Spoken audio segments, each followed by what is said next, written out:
Today is September 11th, 2018. It is a little bit after 9 a.m.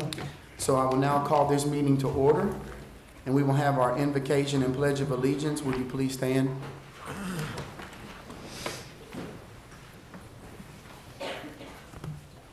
Father God, we thank you for this day.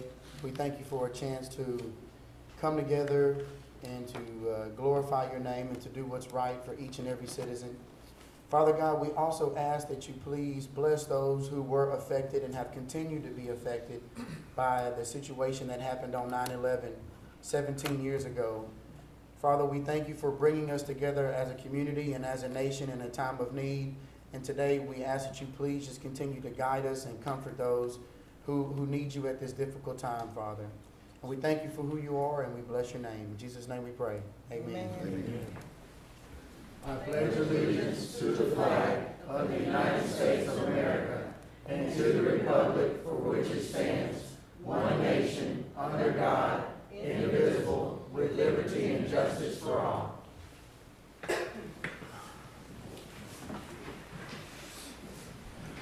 So before we get to the actual items on the agenda today, I just wanted to say a few words about 9/11. Here we are 17 years later, and I'm pretty sure that everyone that's in this room can remember exactly where they were when they got the news or when they saw the report as it flashed across the screen. And you look at this time and place in our country now and where we are and where we've come, and I thank God for the opportunity for us to all sit up here and work together.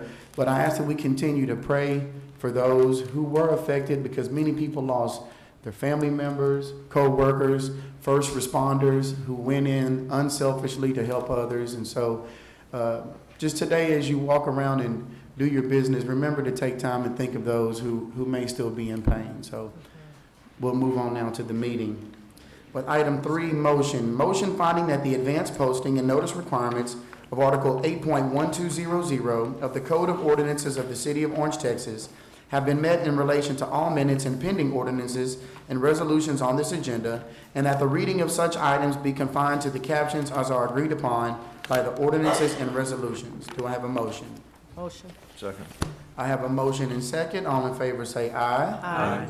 All right, motion passes. On to item 4, approval of minutes. A, August 24th, 2018, special call city council meeting. Do I have a motion? Have a motion. Second. I have a motion and second. All in favor say aye. Aye. Motion passes. August 28th, 2018, regular city council meeting. Do I have a motion? Motion. A second. Motion and a second. All in favor say aye. Aye.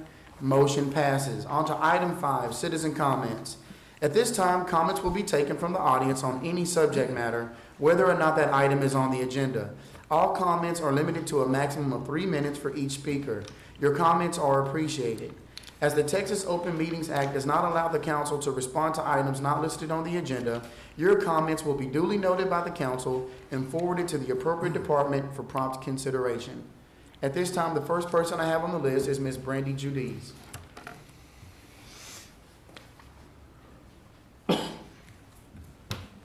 Good morning. Good morning. Good morning. I would like to invite everyone to join us this coming up weekend, Friday, Saturday, and Sunday, for our 11th annual Showdown on the Sabine Sport Tunnel Boat Races. They will start on Thursday for testing about 3 p.m. and begin at 9 a.m. on Saturday and Sunday and run till about 5 p.m. We're going to have concessions and children's activities. So if you would, please join us. Thank you. Thank you. Thank you. Thank you, Ms. Judiz. Next, I have Pastor Demetrius Moffitt.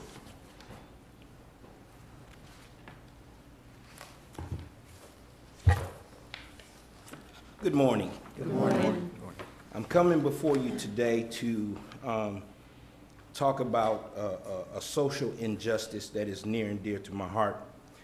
As you have so eloquently explained, 17 years ago, our country was affected, and it's been known as 9/11. Well, this coming September 28th, there will be a veteran stand down for Southeast Texas. And when I say social injustice, I'm talking about those who have given their lives that we might be able to come together like we have today. Freedom is not free, but it has cost the lives and limbs of those who have served. I myself have served. And so I know it's uncharacteristic, but I'm coming to ask you all's help to get this word out to our veterans. It's a free event, and it's for our homeless veterans and their families and even the homeless. Some of the things that they will receive is free clothing, shelter and housing information, information on their disabilities, medical screening, mental health screening, legal services, free haircuts, certifications for eligibility, survival benefits, even some substance abuse treatment for them.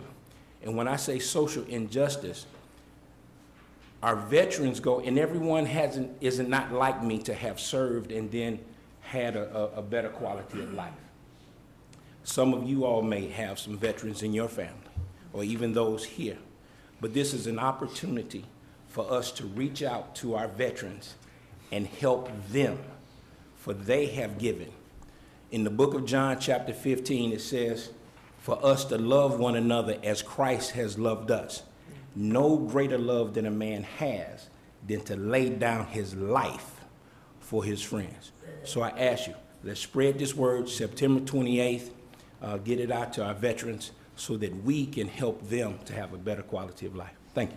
Thank Did you. have Thank you. else for that? Yes, I do. Okay. I know I'm not supposed to talk, but I'm giving you advertising. Okay. Thank you, sir. Thank you, Pastor Moffitt. Thank you so much. Thank you. Yes, sir. Thank you. Okay, next on our list, we have Mr. Henry Lowe.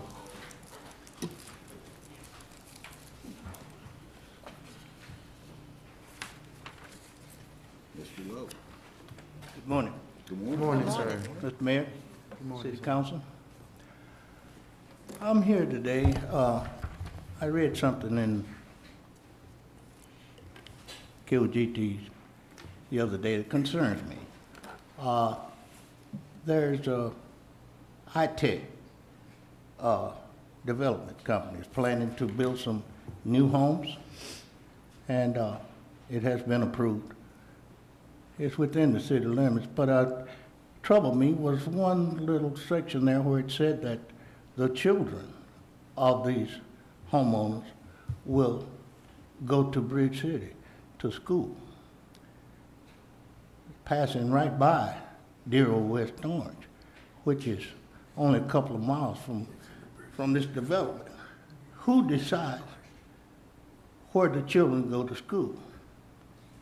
West Orange Stark needs an infusion of new students. And I was just curious to know who decides. Does the developer decide it, or does the city decide where the children go to school? Mr. Lowe, school district boundaries are set way before subdivisions are let. So these boundaries have been decided many, 20, 30, maybe 50 years ago. So It's within the city limits of Orange. I understand, but there is 4 school districts within the city limits of Orange. Orangefield, Little Cypress, West Orange, and Bridge City. And so those boundaries have already been set long before a subdivision is constructed. Well, it's just another form of segregation, in my opinion, because that's what was done when I was a youngster. The children that lived in Riverside bused right past our school to go to Stark School. So that's what it is. It's modern day segregation, in my opinion, but so be it. But that's my opinion. I'm expressing my own opinion. Thank you. Thank you. Thank you. Thank you, Mr. Lowe. Thank you. Is there anyone else who would like to address the council at this time? Hi, everyone. I'm Meredith. I am with the Tool Bank, and we are a new disaster relief nonprofit that's moved into the area. What we do is we loan out free tools to serve disaster relief projects. So if you know of any organizations that are rebuilding homes or want to host an event that's benefiting survivors of items like Hurricane Harvey, we are happy to supply chainsaws, hammers, tables, chairs, basically anything you could ever need in order to support these events. I should warn you, we can only work with organizations. We cannot loan out to individuals. So if you belong to a church, if you belong to a city council, to a 501c3, we would love to work with you and help you support your events. What was your name again? Meredith Fletcher. I didn't understand. I have, Councilman, I have a card. I have a Okay. card if you want me to push it out to y'all. Thank you. Meredith. Thank you. Thank you, I appreciate it. Thank you. Good She's job. full of energy. Okay. Hi, good morning. Cody Vasquez. I just wanted to quickly let you know that this Saturday, we're having an event to benefit Orange Community Players. Kate Robards, who is an Orange native, a hometown girl, grew up in Orange. She said that she had thought when she was young the only way out was to do something in sports until she discovered theater. So through many years of performing in our summer workshops and being involved in theater at Orange Community Players, she went on to go to college, get her degree, and has had quite a bit of success in playwriting and performing on the East Coast and West Coast. So she will be back this Saturday to perform at the Orange Depot. I encourage you to all come, support a hometown girl. Tickets can be bought at ocplayers.org or at Looking Good Salon. Thank you. Thank you. Thank you. Is there anyone else who would like to address the council? At this time, I will now close citizen comments and move on to item 6A, public hearing. Conduct a public hearing on the allocation of hotel motel occupancy tax funding for fiscal year 2019. Mr. Trahan and Ms. Zito. Morning, council. Morning. Good morning. Before we get to the hearing, I have a brief presentation just to explain about our hotel occupancy tax funds. As soon as our projector screen comes down.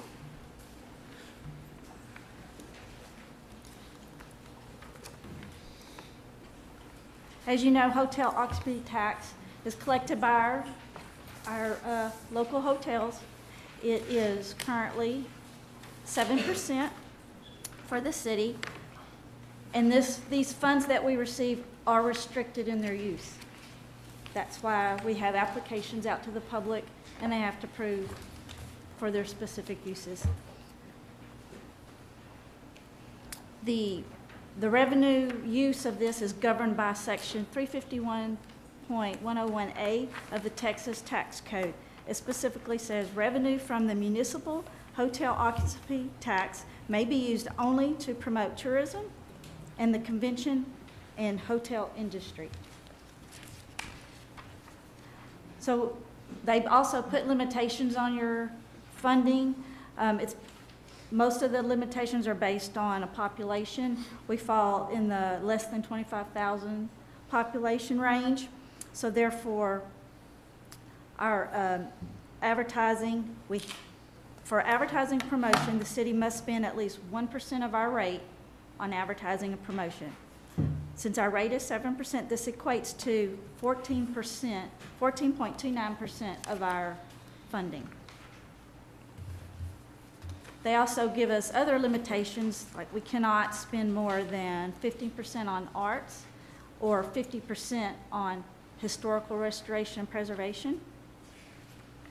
So earlier in the year, I think it was May-ish, we sent out applications to all the prior applicants, and we put notices in the newspaper. Anybody who had requested an application, they got one.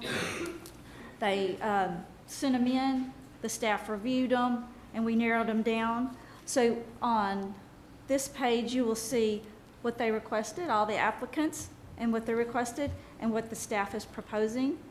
And we have already checked, and for the arts, we're below our max. For historical restoration, we're below our max. And advertising, we meet our minimum. So in total, we had applicants' request of $647,473, and staff is proposing $612,500. Just to show you what the budget is for the CVB for this hotel occupancy tax, we started out with a reserve balance of $1.2 million. We expect to get $650,000 this year. You'll see the staff recommendations for the applicants, $612,000. So that will add about $37.5 to our fund balance for expenses. We always allow for our operating reserve in case of emergency. We allowed 15% this year for $91,000. So if everything was allocated and approved as is, we would end up with a reserve fund balance of $1.2 million to ensure that our CVB can operate in the future.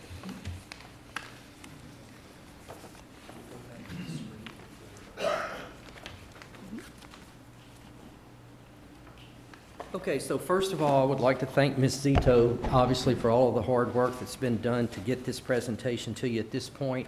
And before we open it up to all of the organizations who are here this morning with us, I first of all want to say thank you to the CVB Advisory Board members who also reviewed all of this information, in addition to staff to get it to you today.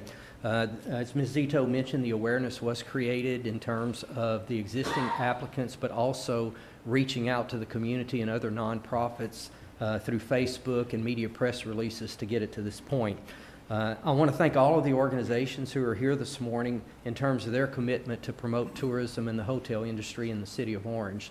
So, Mayor, if it's okay with you, what I'd like to do is go ahead and open it up to all of the organizations while they're here to give them an opportunity to share information about their specific organizations and their requests, and then we can have the internal discussion. Okay?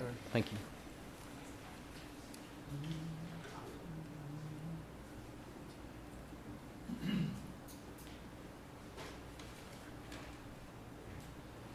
Whoever would like to go first. Mayor, Mayor and Council, we would ask if anybody wants to talk about their pending application to come to the podium, and please. Morning, everybody. I'm Rusty Benmore, President of Gulf Coast Cajun Club. We're next month, October 20th, we're doing our 10th Cajun Festival, annual festival here held in Orange. And since we've been here, we've been a lot of success since I came over here 12 years ago. But I want to say this to the city of Orange and all the council and the mayor. We appreciate everything y'all do for us. Without y'all, we would be a hard time doing it. And we have a lot of turnout. I was in a meeting again last night in Lake Charles. They're waiting for this festival right here. Last month we was in rain during the CFMA Cajun Music Award. They're waiting for this festival right here next month. So we do a lot of promotion, and this is what it takes to bring this thing as a success, and we work hard at it. And I want to appreciate and thank y'all for everything y'all do for the city, for us, for our festival at the VFW. Like I said, the 20th next month, I've got some flyers out here, and you're going to see a lot of posters coming up, which I already have made, and get ready for this thing next month. It's a lot of work, but we try to do hard, we work hard at it to get it a success. So thank y'all very much for everything y'all do for it. Really appreciate it. How many years is this now? Ma'am? How many years is this now that you've been doing This is it? gonna be my 10th year. 1 year we couldn't do it because the hurricane put us off 1 year. I mean, I thought we weren't gonna do it last year, but we done it anyway with good success. It brought people out of the houses. Well, I believe it was about 6 or 8 weeks after the Harvey last year, and I decided to go ahead and go with it, and it was a big success and brought in a lot of people, from local people that wanted to get out. We do a lot of cooking, you know, so it's still a big success last year after Hurricane Harvey. We did make a big success last year for it, so. What was the date? What's the date this year? October the 20th. And I got some flyers sitting right out there on the table coming in. So thank y'all. I'll make a request. We need to get Miss Brenna. Could you get him to come back and do the Cajun Christmas story to the kids so he can read it to them? I think they'd like that. We used to do the Cajun Christmas over there in Port Arthur Library. Yeah. Yeah, we sure did. They used to call us and go do that. Yeah. So thank y'all anyway. Thank you so Thank much. Thank you. I know what I'm saying. I'm serious. Good morning. I'm Lene Sanford, the Managing Director of the Letcher Theater, and on behalf of our staff, some of which are here this morning, and myself, I'd like to begin by thanking you for all your past support that you've given us, and we sincerely appreciate all that you do for us and for our city. I'd like to take just a second to highlight a couple of things in the packet I sent you. For 38 years, we've had the privilege of presenting professional performing arts events in downtown Orange, attracting between 30 and 40,000 people each year to the Letcher Theater, to our community from Southeast Texas, Southwest Louisiana, and from beyond. Because our goal is to continue to draw patrons to downtown Orange, we strive to attract them by continuing to present the absolute best in the performing arts.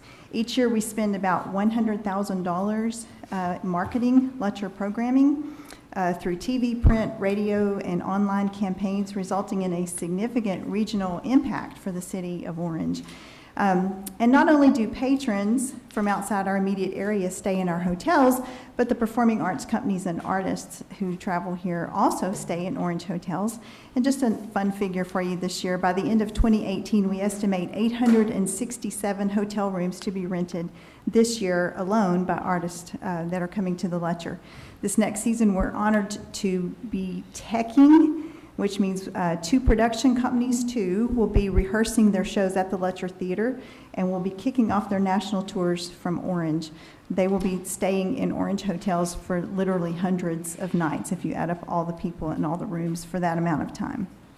Although the Stark Foundation owns and maintains our facility, this support does not fund our programming.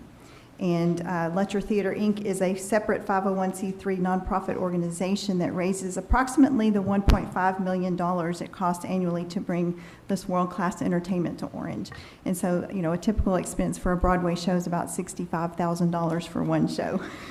So we raise these funds through ticket sales, sponsorships, donations, and grants.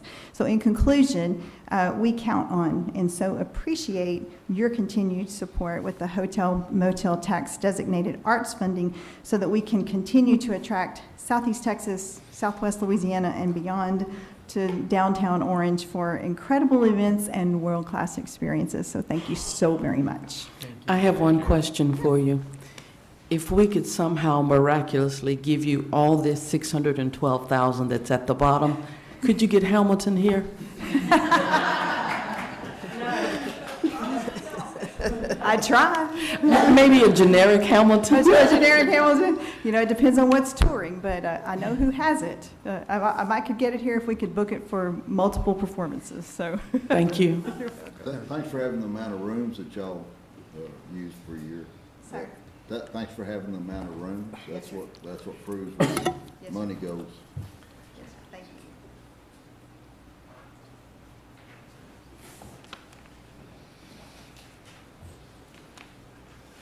Good morning. Good morning. I'm Brown Claymore, and I'm representing Friends of the Orange Depot. Appreciate the Visitors Convention Bureau staff and making the recommendation. The building is completed. It is rented most weekends. It's a unique space. For example, the OCP is using it, and we appreciate this allocation of $10,000. Thank you. Could you give us a little more information? Are you guys still going toward getting other things done in the adjacent land in front of you? It is our hope. And, you know, the issue is attracting investment to build something. There be at least a $5 million project to develop something on that block. But we would have to have signed contracts with tenants before we could do that. And, you know, the sheer equity in a project like that would be at least, I would say, 40% what you'd have to have in that. So that's a big project. We still are working on that.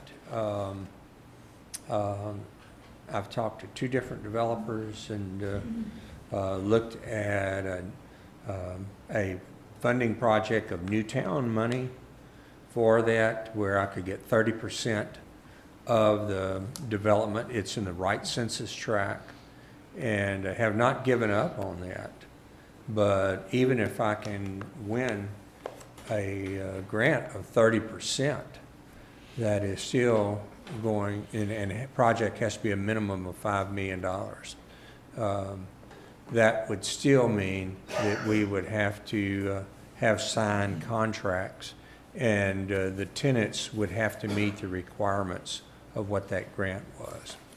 But that is our desire, is to make that a plaza in there and to develop that retail space, retail, office, multi-purpose space, because there are very few sites on this side of the railroad track where there's that much property that did not flood. And there's some synergy with that train depot, and it's a very high visibility site. So we will entertain any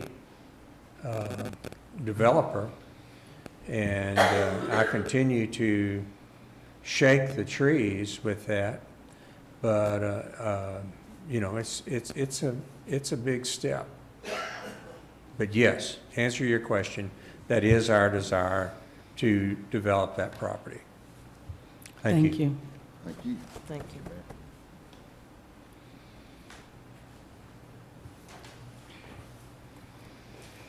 It's me again, Cody Vasquez. You have to excuse me. I can get on stage in front of 200 people, sing, dance, act a fool, and I'm fine. But for some reason, I get behind this podium and get so nervous. Today, I'm talking about Southeast Texas Arts Council. I hope you all received your copy of Off Ramp magazine. If you didn't, you missed a very handsome guy on the cover. That was a great picture of our mayor. The Southeast Texas Arts Council advertises and promotes for local arts and artists. This is valuable advertising and promotion that small nonprofits like Orange Community Players could not otherwise afford. And we count on this advertisement, this promotion, and getting the word out to all of our surrounding areas about what we have going on. They feature local museums, not only arts organizations, but local artists. You know, even the smallest community that has a strong arts and cultural movement is more successful. So I strongly encourage the council to support the Southeast Texas Arts Council for all the work they do for local artists and organizations, and encourage the council to support the arts and culture because it is very important to our community. Thank you. Could you repeat something that I heard you say, I want to say about a year ago? You guys actually help another organization? Is it you that? Southeast Texas Arts Council? Mm-hmm. Right. They help several local organizations. They do, beyond Off Ramp magazine, they have a granting process where they do small grants to local organizations for their projects. Annually, they usually support Orange Community Players in our summer workshop with youth. They support some of the local museums and things of that nature. They're also kind of a stepping stone for organizations, getting them into learning how to write grants and work the system, because they'll help give them support and how-to and tutorials and education about those kind of things as well. Did I answer that? Last year was a long time ago. You refreshed my memory. Thank you. Okay, no problem. Thank you. Thank you, Ms. Vasquez.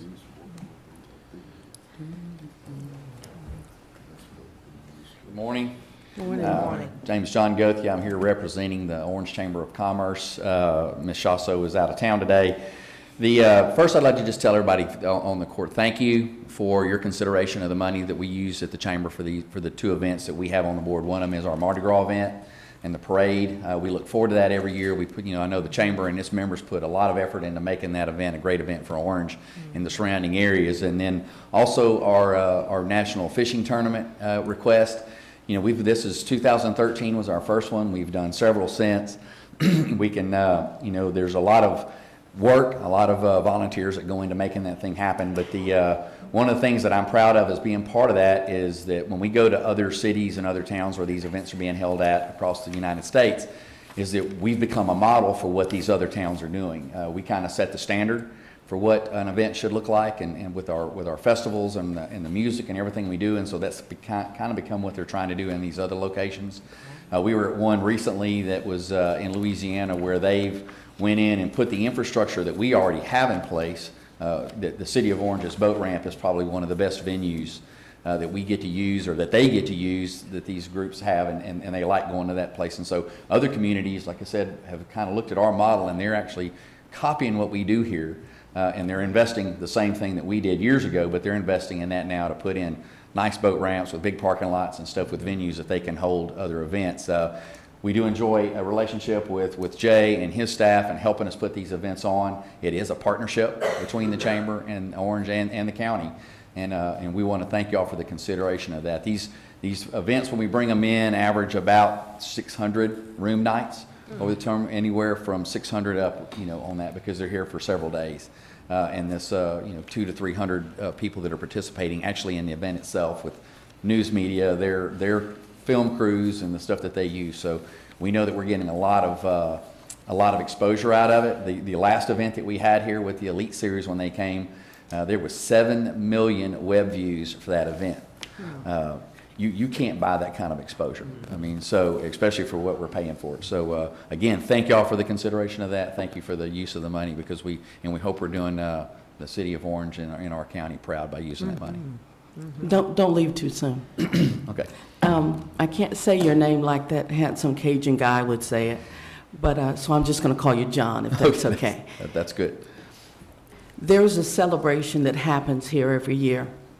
I don't know if everyone in the audience participates in it or even knows about it. It's called the Juneteenth celebration. I would like to see the Chamber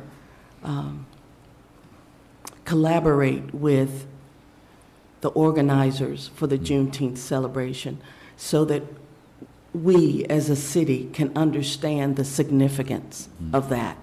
It's amazing how far we've come, but it's equally as amazing how far we haven't come. So I would like to see the Chamber have that as one of their things, that they collaborate with the local organizations that put that on. It's a wonderful thing to see, and it would be nice to have someone sit here 10 years from now to say, we're going on our 10th year of Juneteenth celebrations, and it gets bigger every year. It's something that needs to be done, and I thank you for everything that you've done thus far. Yeah. Well, thank you, and I will definitely, as an executive board member on the Chamber, I will pass that on, and I think that there, for sure we could set up some kind of a meeting to be able to come up with some ideas. I know that at the boat ramp facility, and I know that there's some money being allocated through this for doing some work out there. That is an excellent piece of property that we are fortunate to have.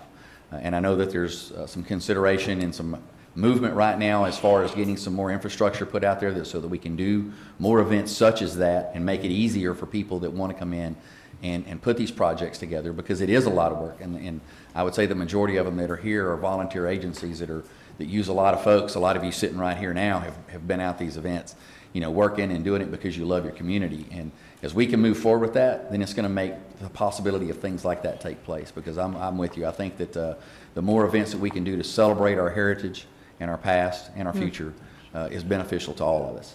Thank you. I agree. How many volunteers, per event does it take? Because that you mentioned volunteers, but you didn't say how important the volunteers are. Well, we couldn't do it without them. I mean, there's no doubt. I mean, the tip of our Bassmaster event that we do, which is our largest one that we do when the elites are here, are over 100 volunteers that work over a course of 9 days. I mean, it's some of them work as little as 2-3 hours. Some of them work the entire 9 days.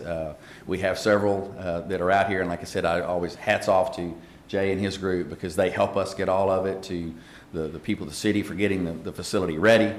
There's just so many things that go into place to make one of these things, because not only do you want the event to take place, but you want it to be a showcase of what we have in Orange. And that site is always spot on ready. Jay and his staff bend over backwards to make sure that we have everything that we need out there, so that these groups come in and have everything they need to do. Because one of the things on these events that we're doing, if they're not televised events, we typically don't do one of them that we do the big event around. We want it to have the television coverage. And that's one of the things that we require when we're looking at one of these big events, because that's what we're paying for, is the exposure.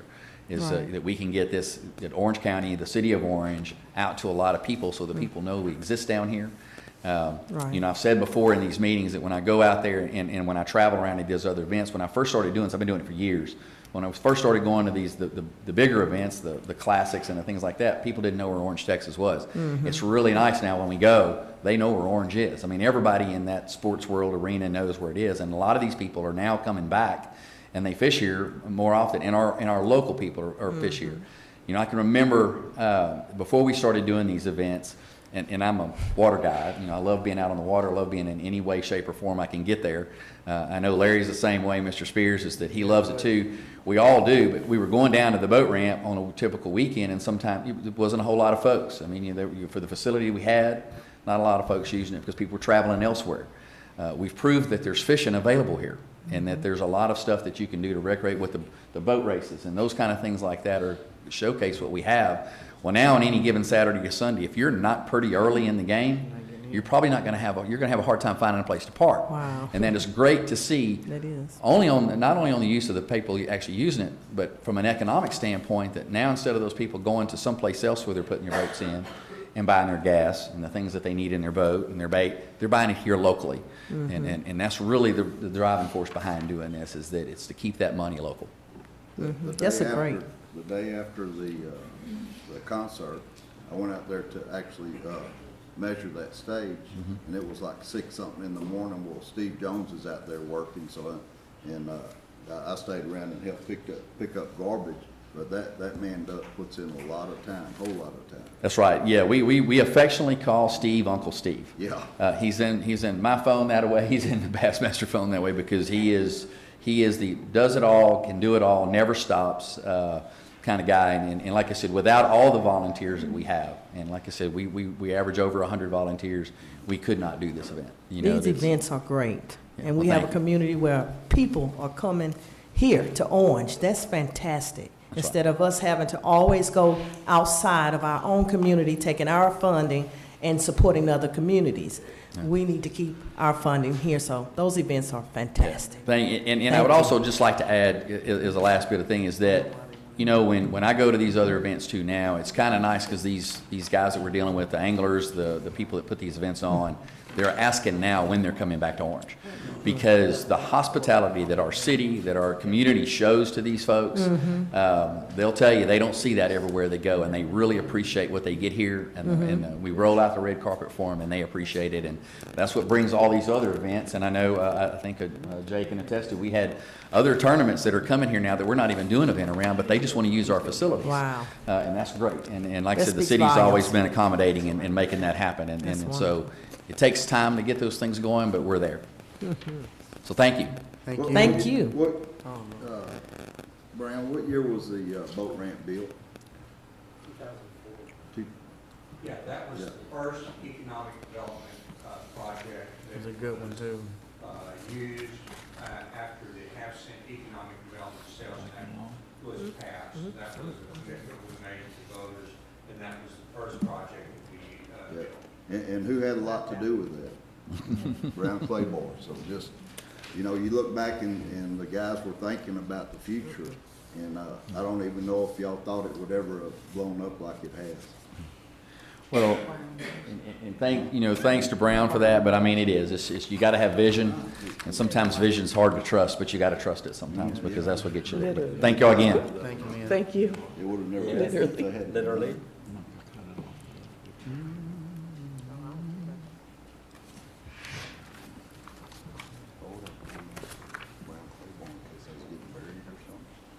Good morning. I'm Sue Donosowitz, and I'm the president of the Heritage House of Orange County Association. And the Heritage House was established in 1976 as a bicentennial project. And we've promoted and preserved Orange history for the past 42 years. The museum complex consists of the Heritage House Museum, which is the J.O. Sims House, an administration building, and the Williams Research Center. The Heritage House is a national, on the National Register of Historic Places, and it's a registered Texas landmark. Hurricane Harvey flooded our administration building and the Williams Research Center and damaged the Heritage House. Luckily, it did not flood the museum itself. So we're temporarily closed to daily tours. We have secured funding for repairs from Harvey, from our flood insurance, various grants, the Southeast Texas Foundation, the American Association of State and Local History, and especially a FEMA Public Assistance Grant. And these grants will augment our insurance money. But we need help with operating costs, and we are very grateful that the city has provided a great deal of our operating expenses since we opened 42 years ago. This year, we've spent most of our time on repairs, and all of our energies pretty much directed that way. However, we still sponsor special events throughout the year. Upcoming is our Ghost Walk, which is a historic walk of Orange, downtown Orange. Christmas with Santa, and then in the spring, we're planning another tour of Evergreen Cemetery. And we do that in conjunction with the Stark Museum. So we are going to continue having our special events during this time of repair. We hope we'll have most of the repairs done by the late spring of 2016, but that's pushing it. I expect to sign off on the final FEMA agreement this week on Friday. And we have, like I said, depended a great deal on the city for operating funds for the past 42 years, and we're hoping that you'll think of us this year in our year of need. Thank you. Thank you. Thank you. Okay, is there anyone else who'd like to come before the council? Okay. I'll close that part and we'll move to the discussion. Okay. Can I start, if that's okay? Go ahead. Mayor, you'll need to read the caption. Read the caption, okay.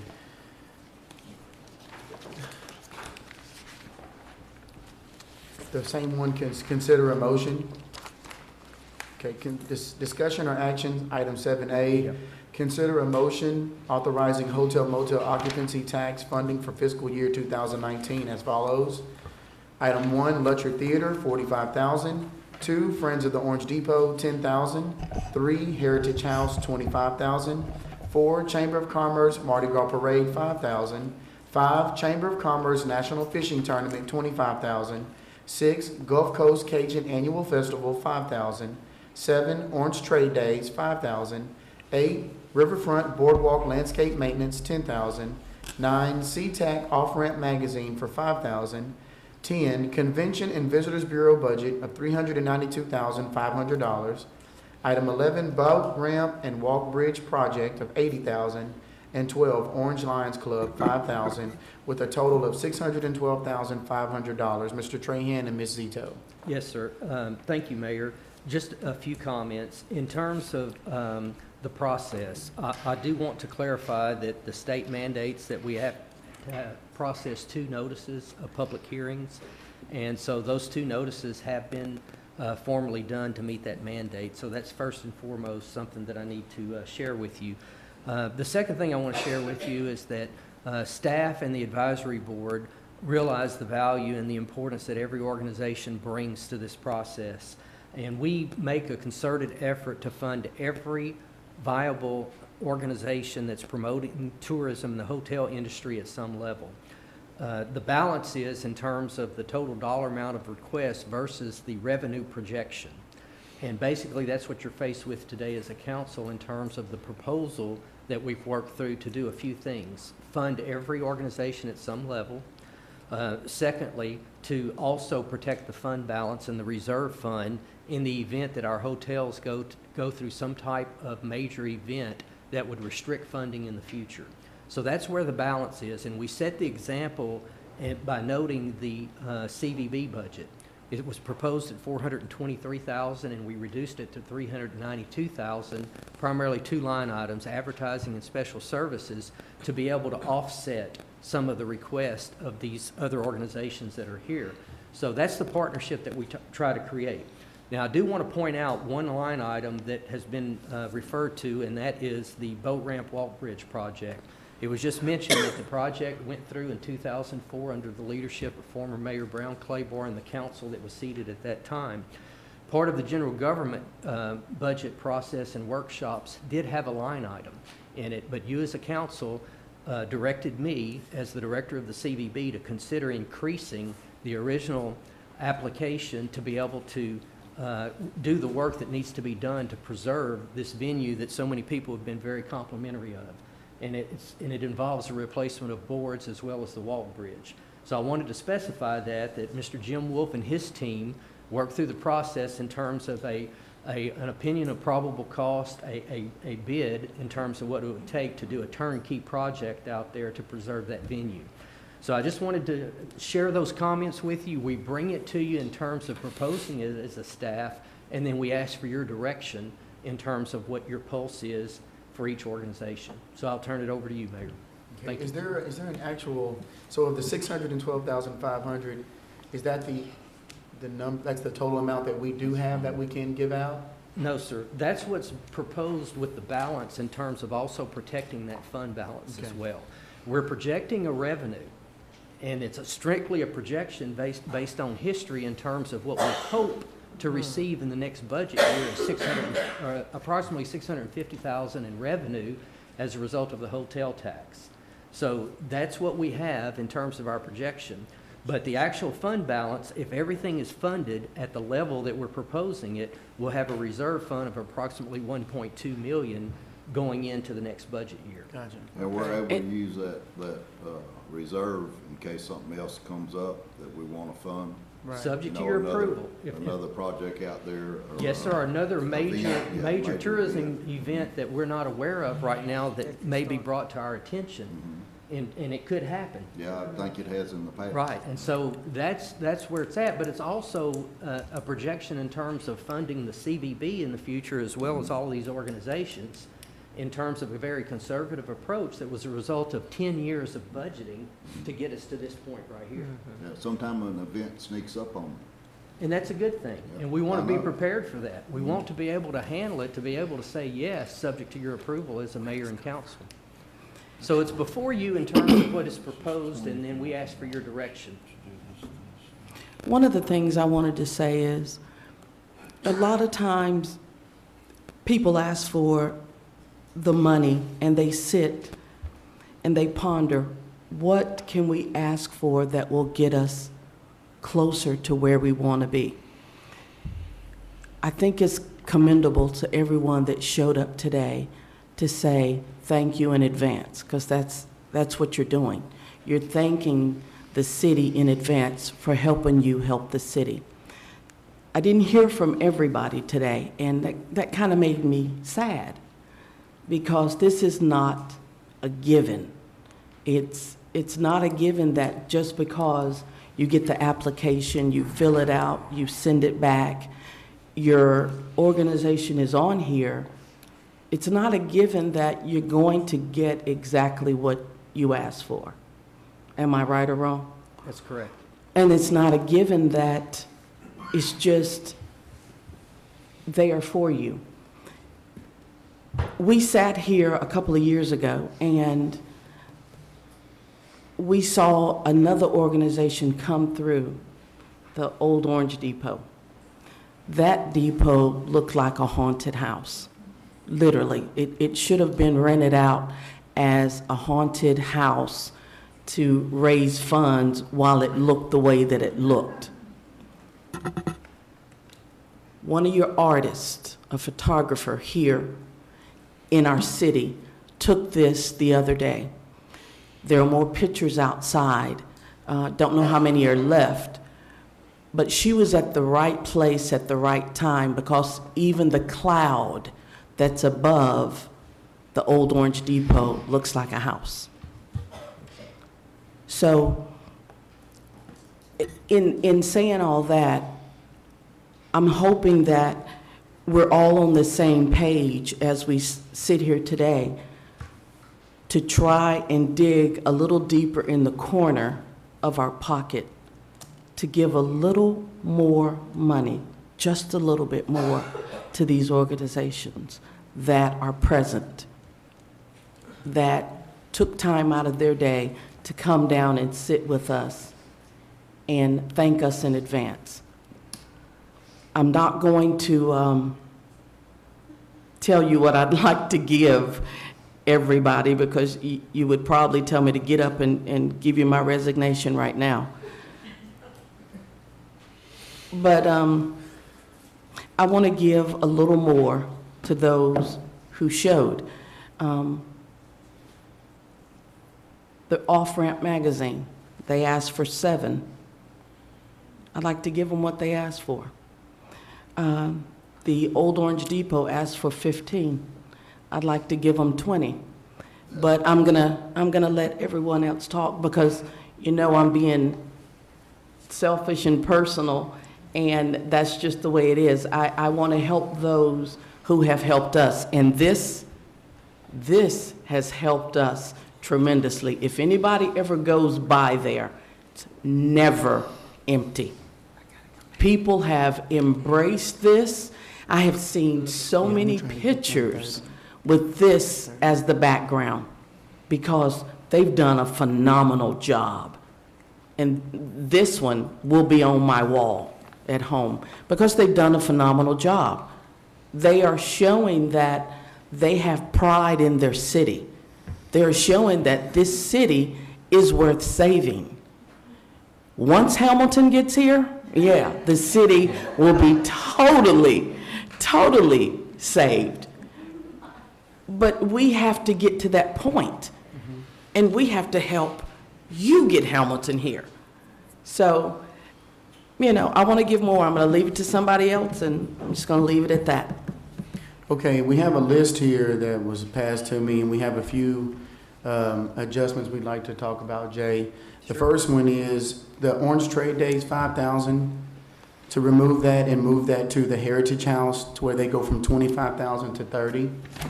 This is just my recommendation. So 5,000 from Orange Trade Days. Mayor, Mayor and Council. We got into this last year, and this is a great idea, but let's do it one at a time, because if we start throwing them all out there, we've got to keep score on this. Okay. So let's deal with your first statement and see if that's the pulse of the council. We'll go. Start with number 1, one Letcher by Theater. one. So we're going to start with Orange Trade Days. And you want to move that to Heritage House? Yes. Okay, can we take action on that one thing right now? You need a motion. All in favor, say aye. Aye. Did you get a motion? And a So moved that we, Wait just a second. Let's. You did not ask for a motion. You just took a vote without any action. No, we're going to do a final motion at the end, Mr. Smith. But Okay, I calm just down. want to be able to keep up one at a time instead of throwing 5 or 6 at one time. Okay. So we're going to I wanna move say that. one thing that I think. We're going to move that to the Heritage House. So, where's Ms. Go ahead, Zito? Bill. Yeah, he's got a reserve that if something ever comes up, that we can always. But we're not taking from the reserve, correct? we're not taking. No, Okay. I'm Hold- not hold- saying that, but that you've got a reserve that if something comes up. Yes. We have a We knew that. maximum on that account. Is that exceed the maximum? Okay, you good? Thank you. So we'll move that to the Heritage House. Heritage House becomes $30,000. Is that correct? Yeah. Thank you. Mayor, your second idea? Okay, so going down this list that was suggested, and I'm being asked to read this out loud. Number 1, Letcher Theater to go from 45,000 to 50,000. Ms. Zito, does that exceed their maximum they can get? It does not? Thank you. Okay. Make a motion. Do we make a motion No, on each we're one? going or to do just- this all at the end. We'll do it all We're at just the end, changing the okay. numbers now.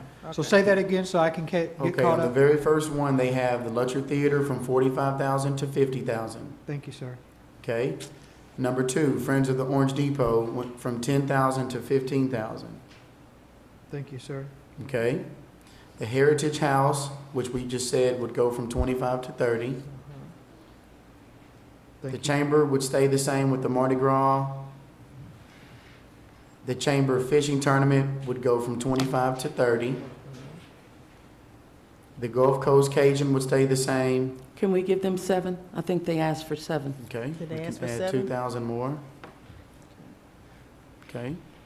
So Gulf Coast Cajun to go from 5,000 to 7. Item 7 would be omitted, Orange Trade Days. Number 8 would stay the same, the Riverfront Can we Boardwalk give them the Landscape. 7? They asked for 7. Can we give them the 7? Who's that? That's the off-ramp magazine. I haven't gotten there yet. Yeah. I'm doing the Boardwalk Oh, Landscape okay, I Maintenance. apologize. I apologize. Okay. The Riverfront Boardwalk Landscape and Maintenance asked for 10,000, that would stay the same. Okay. Item 9, SeaTac Off-Ramp Magazine, at 5, we have a proposal to go up 2,000 more to 7. Okay. Item 10, Convention and Visitors Bureau budget, stay the same. The boat ramp, stay the same, and Orange Alliance Club, stay the same. Thank That's you, what I Mayor have on Council. this sheet. One other thing, now, these additional funds are coming out of reserves from the CVB. Is that where you want to direct those funds from? If it's the wish of the council, yes, sir. All but the 5,000 that was taken from the Right, we're trade days. reprogramming that, but the new funds, It's only 2,000. It's only 2,000. $22,000 more. so, but it comes out of the reserves, correct? Yes, sir. Okay. Based on what you just said and how we accounted for it, you can now, I would ask now to make a motion as stated, the changes for the record. Okay. Do I have a motion? But what if we get the 650, would the difference between the 650 and the 634 go back into the reserves, or what? Any additional funds over what you projected revenue will go into reserve. Okay, Right. so it might not. And that's all the time. So we're still below the 650. Right. I make a motion, we accept it as the mayor read it. I second. Okay, I have a motion and a second. All in favor, say aye. Aye. Motion passes. Thank you to each and every one of you. I'm Yes. sorry Thank it you. sounds like it's Hamilton, confusing, but please. money can be confusing sometimes. Thank you, Okay. council. And we have a very long meeting, so we're not gonna force you to stay. You got your money. Pick up one if there's any left. Pick up one. Thank you. Okay, on to item 8, public hearing. See you tonight. Oh, yeah.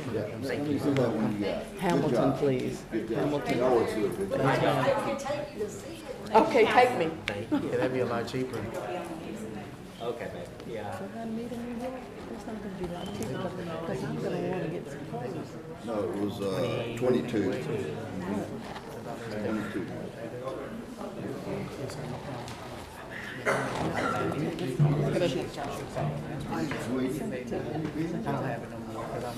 Really? Really? You ain't never getting nowhere.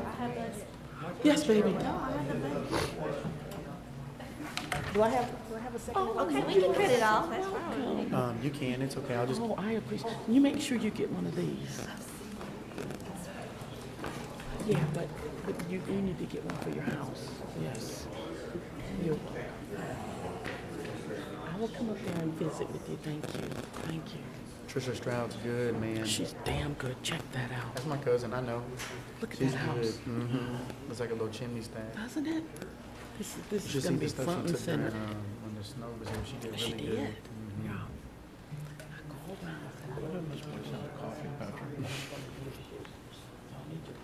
Yeah, she's a Remember, good person. remember that building that was by the, Mason Fire Department? Okay.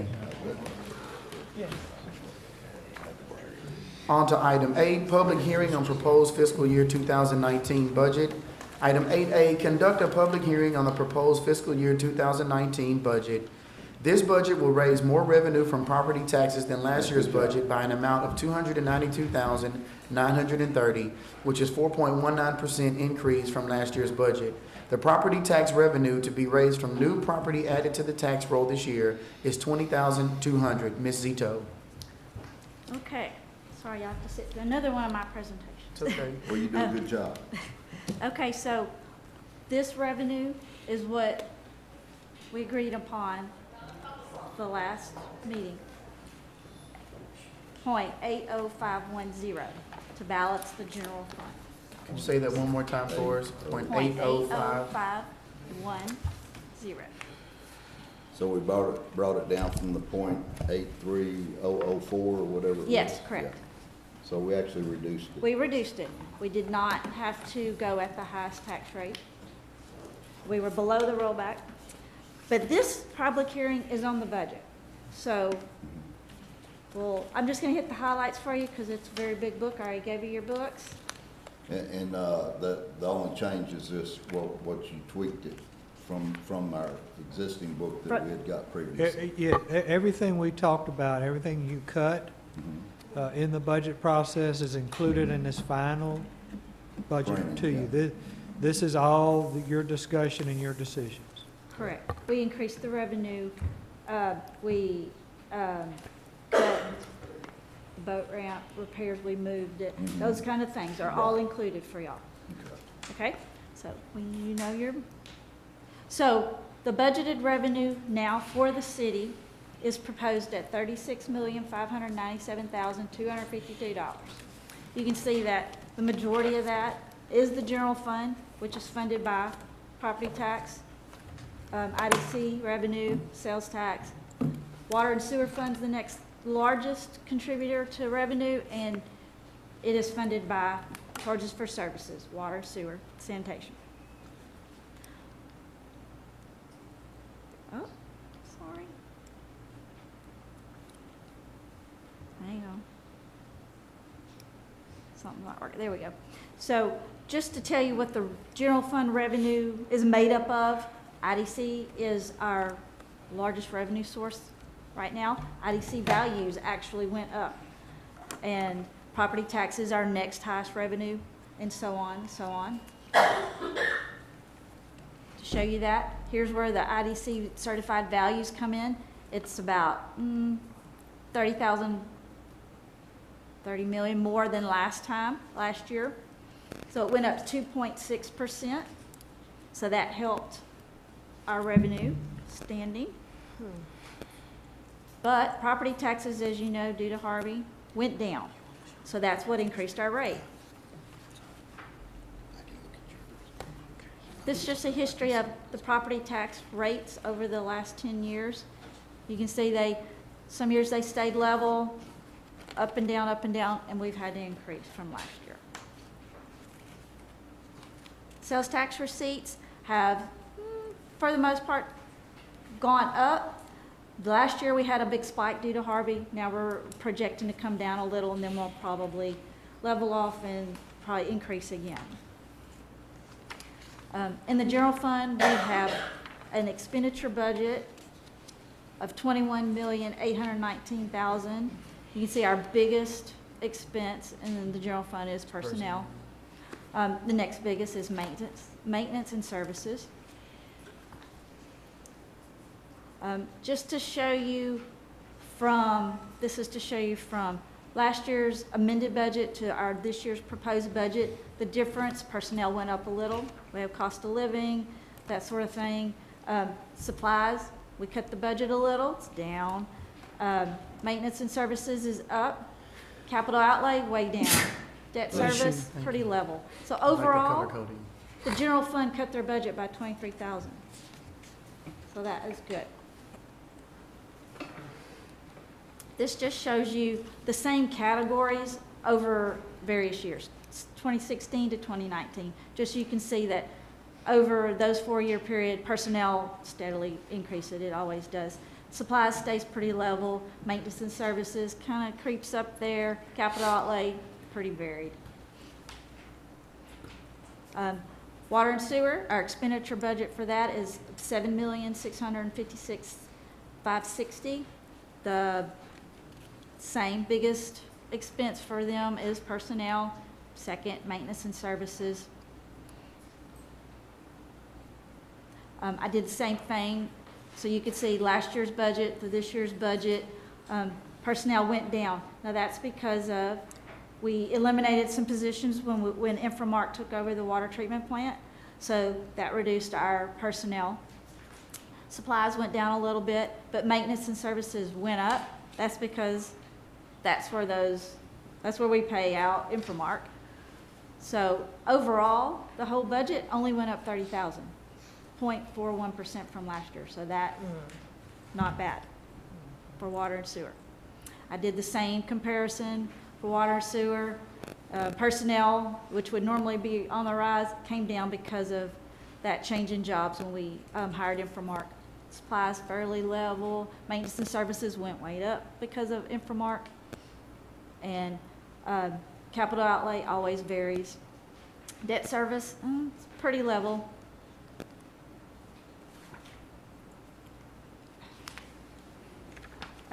This is just so you can see the debt that the city has. The top section is tax supported. It's in the debt service fund.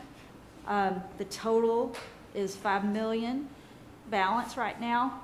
Water and sewer, those bonds are supported by water and sewer revenue, and that's $15 million. So we have bonded debt for the whole city, $20 million. Just some stats. Water usage, pretty level. We did experience a drop because of Harvey. We lost some customers. Hopefully they're all coming back, but it's kind of slow. But I have heard the customer service department did say that they are creeping back up. So our people are coming back. With that said, we haven't changed the rates for water and sewer. It's a 0% change. Sanitation rates haven't gone up. However, we did talk about a grapple truck. The new grapple truck is in the budget, but this rate will not increase until we have the grapple truck in hand and it is placed in service. At that time, we'll have an ordinance to increase the sanitation rate to cover that. But we did include it in the budget for you. Personnel costs, as you can tell, normally trend up. We did have a slight dip because of the change of personnel when we hired Inframark to run the water treatment plant. History of the group insurance cost, typically they always go up. This year, they went up less than normal, we were very grateful for that. It was only 3.7 overall increase in our health insurance this year. So in conclusion, our fund balances are general fund. By our charter, we have to have an operating reserve at 20% of our expenses. We have set that, so that leaves us an unassigned fund reserve of $3,315,900. Now that is in case we have another emergency, another storm, a catastrophe. Having that unassigned fund reserve there provides for the future of the city. So overall, the general fund has $7 million in reserves. Debt service just has enough to keep it going. Its money comes in from taxes. It pays its bonds. Capital projects, we don't have much going on right now. It has a reserve of $161,000. Water and sewer, same operating reserve requirements. They have a debt service requirement to pay the next year's debt payments. So they have an unassigned of $2,000,003. That would keep our water and sewer department going for a while. So they have a total budget, fund balance of $3,000,005. Water and sewer capital projects, they're winding down. They don't have much going on right now, $66,000.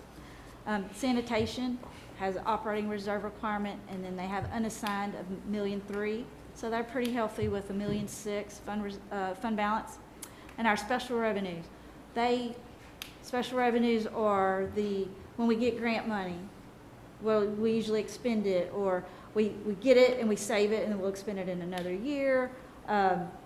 Also, our CDBG money is in that group, so they're pretty healthy at $1,000,008. But overall, your city is doing good, I think, with $14,959,494 in overall reserves. And if you have any questions on the budget, I'll be happy to answer them. The $3,315,900, that's unrestricted? For the general fund.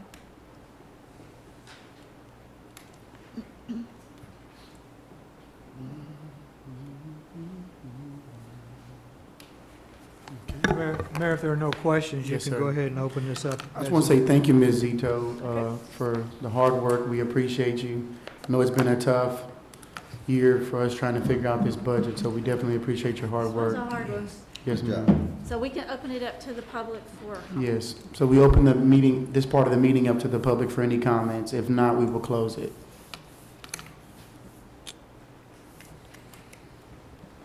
Okay, I will close the public meeting and move on to the next item. Item 9, second public hearing on proposed tax increase. 9A, conduct a public hearing on the proposed tax rate for fiscal year 2019. Announce the following date, time, and location. The vote on the tax increase will take place September 25th, 2018 at 5:30 p.m. at the Orange Public Library in the council chambers. Ms. Zito. Yes, Mayor, this is just our required second public hearing on the proposed tax rate, which I've already told you is 0.80510, which is more than the effective, less than the rollback, and it balances the general fund. So this is a public hearing, if there's any comments. Okay. Is there anybody wants to make any comments? Okay. I'll make a comment. Harvey was devastating.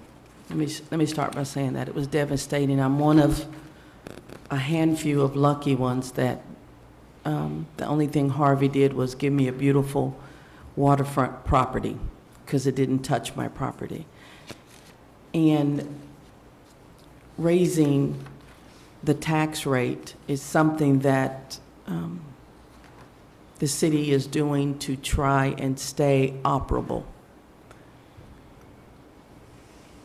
It's confusing for me, so I know it's kind of confusing for you guys. I would like to not raise the taxes, and I think I'm speaking for everybody. We would like to not raise them. But not raising them would cause not only the city harm, but the citizens. We have to work together to get through this so that once we get back to our level, we'll be better. So I'm just putting it on the record that we don't want to raise, I don't want to raise the taxes. I don't want to pay a nickel more than I paid last year. But I'm happy to suffer through and pay a little more so that we can all get better together. Yes, thank you, Ms. Purnell. That's one of the things we asked the media to please stress is that we know that we had the meetings posted in the newspapers and in the articles. This budget process took, how many did we have? 11 meetings. And so, remember, we are taxpayers as well, and we tried everything, and we asked staff to cut every budget that we possibly can. So we're going to continue to work on this, and the meeting will be September 25th at 5:30 p.m. to vote on the tax increase. And if there's no other comments at this time, I will close that public hearing and move to the next item. Okay. On to item 10, ordinances. A, final reading. Consider an ordinance amending the adopted budget for the fiscal year beginning October 1st, 2017 and ending on September 30th, 2018 in accordance with the Charter of the City of Orange, Texas. The first reading was August 28th of 2018. Ms. Zito. Yes, this is wrapping up our 2018 year. On August 28th, we read the first reading to amend our 2018 budget. This is just the final reading. If you'll remember, most of the budget amendments had to do with Harvey, getting insurance money in, FEMA money in, whatever, and recording our expenses. We have to adjust our budget to match that. So most everything was related to Harvey at that point. Okay. So this is just finalizing our 2018 budget. I'll make a motion to accept it. I'll second. I have a motion and a second. All in favor say aye. Aye. Ordinance passes. Thank you, Ms. Zito. Final reading, consider an ordinance by the City of Orange, Texas, City denying the rate increase request of Entergy Texas Incorporated filed on May 15th, 2018, finding that the meeting complies with the Open Meetings Act, making other findings and provisions related to the subject, and declaring an effective date. First reading, August 28th, 2018. Dr. Ubry. Thank you, Mayor and Council. This is just to table the rate increase until all parties have had time to review the request and negotiate what the rate increase will be. Okay. How long, is the longest that you think we can put it off? About 90 days. And then it's not set that they'll get what they requested? It's gotta- Normally, it's a negotiated rate. Okay, do I have a motion or a second? So moved. Second. I have a motion and a second. All in favor say aye. Aye. Motion is approved. On to item 10C, first reading. Consider an ordinance adopting a budget for the fiscal year beginning October 1st, 2018 and ending on September 30th, 2019 in accordance with the charter of the city of Orange, Texas, and we have to record the vote. Ms. Zito. Yes, Mayor, this is just the ordinance to adopt the budget that I have presented to you. Okay. Okay, and we will have to record a vote by a showing of hands. All in favor of adopting a budget, please raise your hand and say aye. Aye. Aye. You got that, Ms. Anderson? Go ahead and ask for the opposition, Mayor. Okay. Is there any opposition at this time? Okay. Any other comments? Okay. Ordinance passes. On to item 10D, first reading. Consider an ordinance amending in its entirety Article 4.1400, the sale of ice cream from motor vehicles in residential districts of the Code of Ordinances of the City of Orange, making certain findings relative thereto, providing a severability clause, repealing all ordinance in conflict with this ordinance, and establishing an effective date. Mr. Knopf. Yes, sir. Last month, we were asked to look at an ordinance which would allow people to sell ice cream and other items from motor vehicles in residential areas. The current ordinance prohibits it in residential areas. And so what we did is we went out and we researched other cities to see if they regulate them, and if so, how. And what we have before you, presented before you, is an ordinance that would allow people to sell ice cream, snow cones, other similar products from motor vehicles or a cart all over the city, not just in residential or commercial areas, but all over the city. The proposed ordinance requires that they get a health inspection from the health department, the Orange County Health Department, requires that they get a permit from the city, a one-time permit, requires them to have insurance, which also names the city as additional insured. It requires them to operate between sunrise and sunset. They can have music or broadcasting equipment from 10 to 5 each day except Sundays. And then they also will be required to put up a placard on the vehicle that says "Watch for Children," and in a different color and different background than the rest of the vehicle, so that it stands out. Because certainly we want people to be aware that children do come out to the ice cream trucks, and we want to do as much as we can to protect their safety. So the ordinance is presented for your consideration. And they're not allowed to operate on Sundays, you said? They can operate on Sunday, they just can't have the music going on Sunday. Okay. They, have you had more than one person approach you about it? Because I know there's been a reason for it to come up. I know there was an article in the newspaper about a guy in Bridge City that was operating an ice cream truck and everything, but that's the only one that I've actually seen, and nobody has approached me, about It actually made the news last night about that. Yeah, I was interviewed Yeah, and I by can Channel 12. remember whenever I was a little kid, they used to have one come around, you'd hear him a couple of blocks over, everybody get excited, they'd run in and find some money and wait in line. I remember seeing that years ago in Oakdale, Louisiana, where my grandmother lived. And when we heard that sound of the music, we would all run out, looking for change everywhere. Yeah. So I'm excited about that. The problem was, the guy's name was Terrell Reed. He came and visited for a meeting, and my family and I were at my daughter's softball tournament, and he pulled me to the side and said, "I can sell ice cream everywhere except in Orange." And I was like, my goodness, what's going on? And so we asked for the city to look up the ordinance, and it may not seem like a big thing, but to me it is, because we get a chance to change something that we really can't understand how it ever got changed in the first place. Yeah. And there's no reason for our kids want to have fun too. And I believe it made Texas Monthly. Of all things we've done here, it made the Texas Monthly magazine. So. And everybody does the business different. We need something different. So, I might add I'm that the excited. ordinance does restrict them, that they have to shut off the music by churches or hospitals or Okay. courthouses or Police things like station. that. Okay, out of respect. And then Okay. also they have to have a container on the outside for the kids to throw their wrappings into. Okay. We don't want the kids to throw their wrappings on somebody's lawn or in the street or Right. whatever. So. okay, I like it. Do I have a motion? So Motion. moved. Before we make a motion, I have a couple of comments on this. It allows the vehicles to operate within a municipal park that operate Yes. within the hours that are established for the park.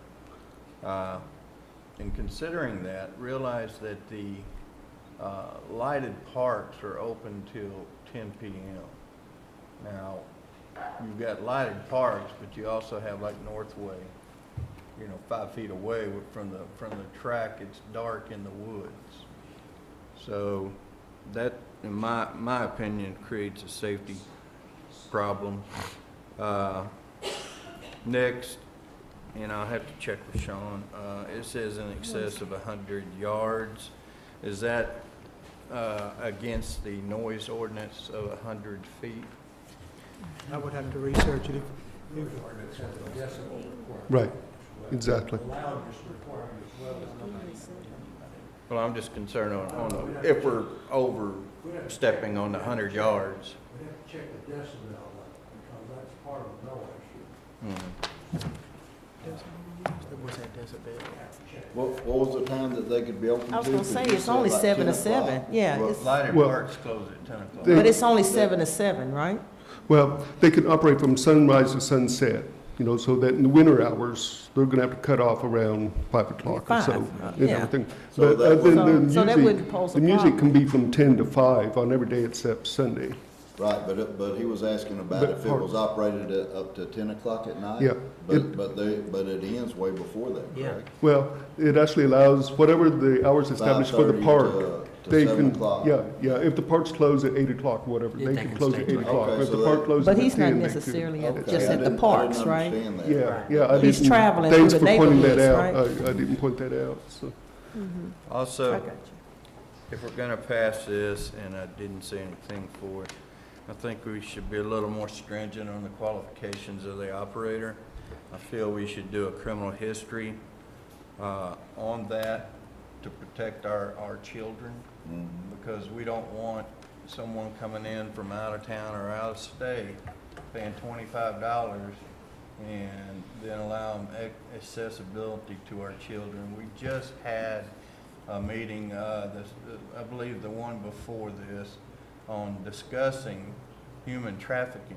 Yes. And the majority of human trafficking is children.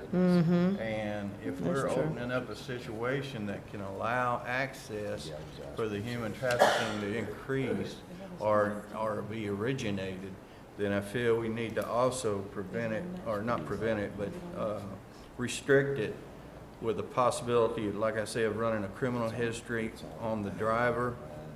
Obviously, if he has such criminal history above a, misdemeanor, then refuse. I recommend also prints and photos to be kept by, for at least 10 years by the Orange Police Department. So Can in you case say that, something- can you say that last one? I'm not picking up on your I request. apologize, I'm fighting. I've got the flu. criminal history, I've got the operations in a city park, and what was your third one? Prints and photos to be kept by for at least 10 years by the Orange Police Okay. Department. What Mr. Smith is saying, that might be a constitutional limitation on running a criminal background and retaining those types of records. If that's a request by council, we'll have to go back and research it.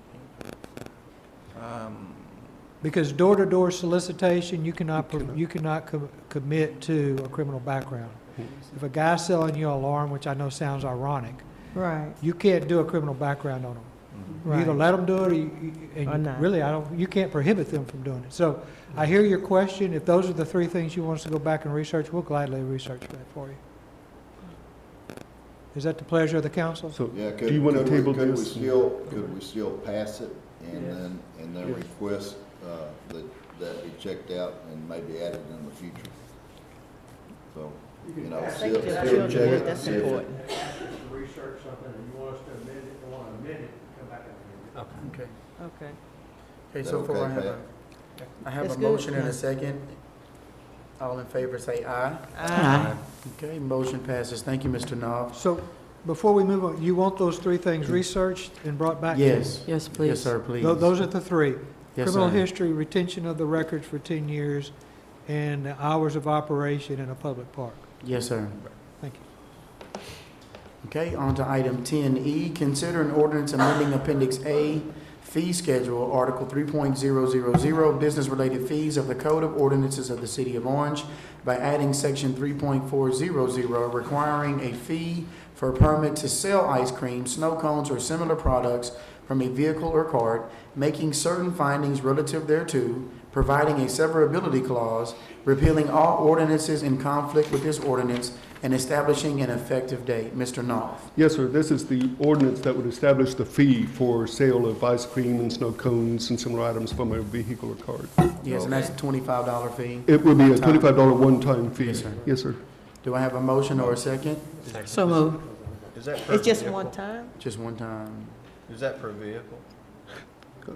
No, They would have, the permit is per vehicle, each vehicle, because each vehicle has to be inspected by the health department, so each vehicle would have to get its own separate permit. All right, thank you. Okay, do I have a motion and a second? we got it. So moved. Second. Okay, I have a motion and a second. All in favor say aye. Aye. This ordinance passes. Item 11, resolutions. Consider a resolution which allows the temporary placement of that section of Womack Road from IH-10 eastbound frontage road to Business 90 on the state highway system. Mr. Wolf. Yes, Mayor, Council, thank you. We were recently approached by TxDOT engineers, and they have requested that we pass a resolution which allows a short section of Womack Road to be placed on the state roadway system. The section is very short. It's from Highway Business 90 out there by JB's Barbecue, where Womack Road ties into Business 90, up to the southernmost property line of Interstate Highway 10. So it's only a section of, Should have asked them to go to 62. you're right. But a short section, 400 or 500 feet, they'll probably spend about $50,000 to upgrade that. It's going to be a part of a detour plan when they put that detour in effect that we described to you a few months back. So we recommend that we allow them to put it on their state roadway system, they make the improvements, and then they'll turn it back over to us. I make a motion. Mr. Hey, I've got questions. Mr. Wolf, are they gonna repair that detour after they've used it? Yes, sir. Yes, sir. They're gonna improve it before the traffic is put on. So we're kind of like giving it to them, could we just let them keep it? I wish we could. I make a motion to approve it. Second. I have a motion and a second. All in favor say aye. Aye. Resolution passes. Item 11B, consider a resolution authorizing the city manager to execute a contract agreement with Schaumburg and Polk Incorporated for the new groundwater protection plant improvements construction phase. Mr. Wolf. Yes, Mayor, Council, this is one of our tail-end projects. We're finishing up, we're about 85% with our Richard Drive water plant. It consisted, if you recall, of the elevated tower, a separate contract, ground storage, a well, controls and pumps. And so we're approaching 85% complete on the project. The project originally was, notice to proceed was issued in February 2017. It was a 330-day, calendar day contract. Because of weather, because of scheduling, because of the hurricane, because of limited site conditions between the different subcontractors, we've had over time to extend time up to about 590 days. We expect that plant will go online by the end of November. And so we are having to provide additional services to obtain TCEQ approval for some additional feed system that was brought about as a result of the pilot well test, and then provide additional construction phase administration and resident project inspection services for the continuation of construction. And the change order is in the amount of $25,200. What actually changed in the engineering?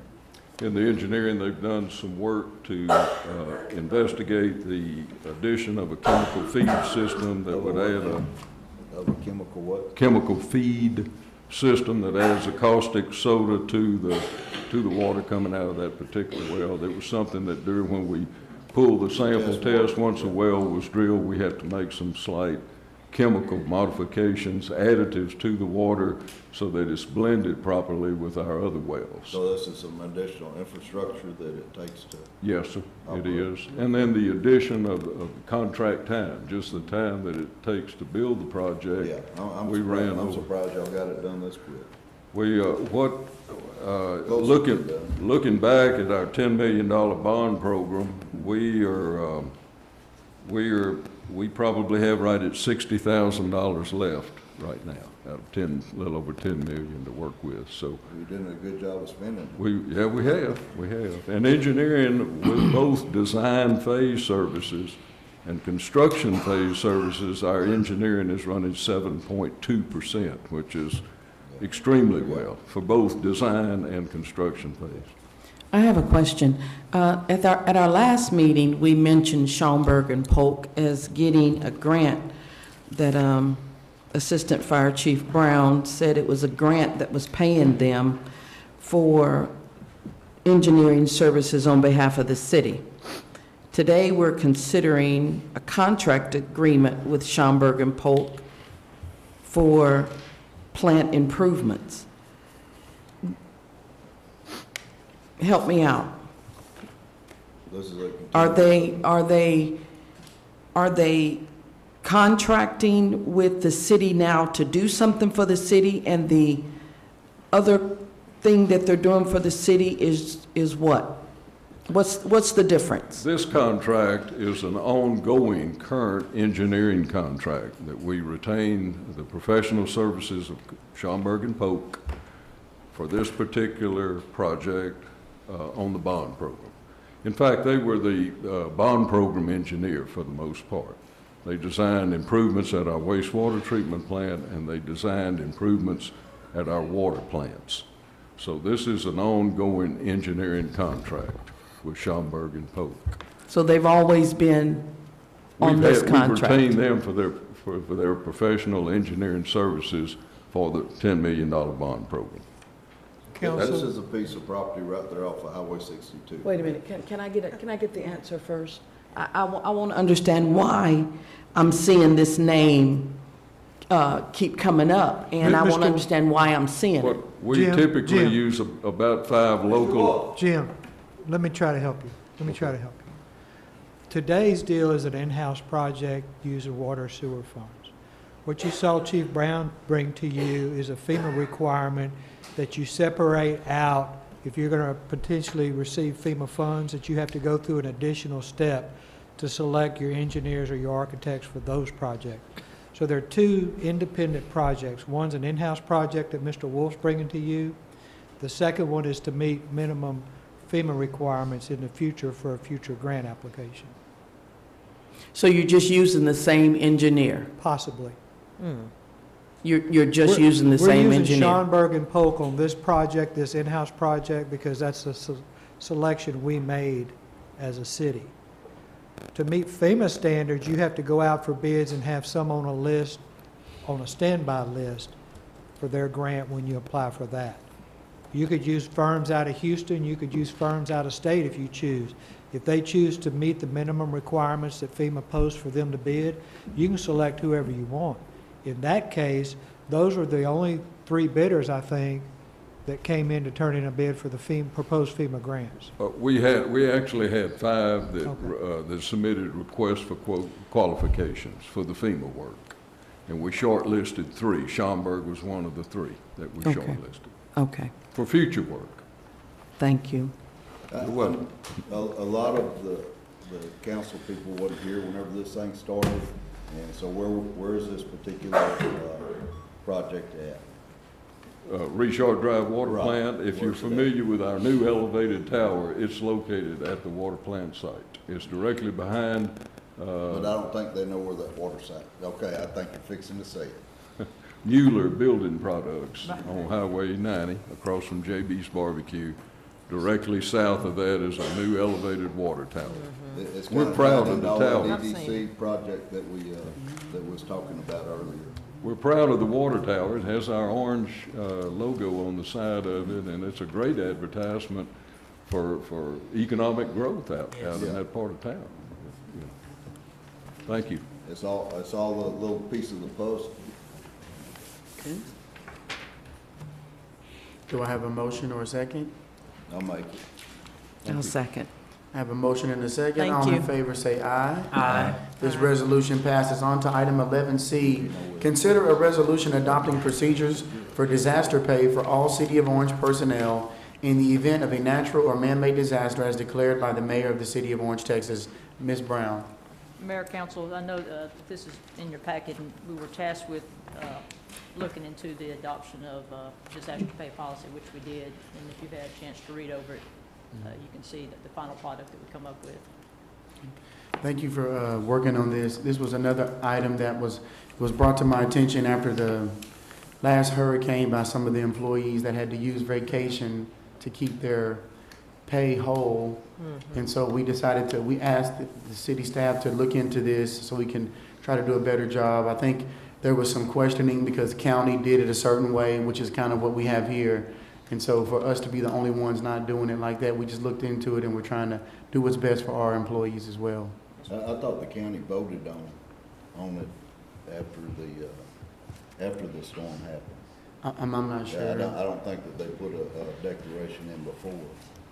Doesn't it have to be approved by the governor before? Well, it has to- Like we could claw back some of it from FEMA.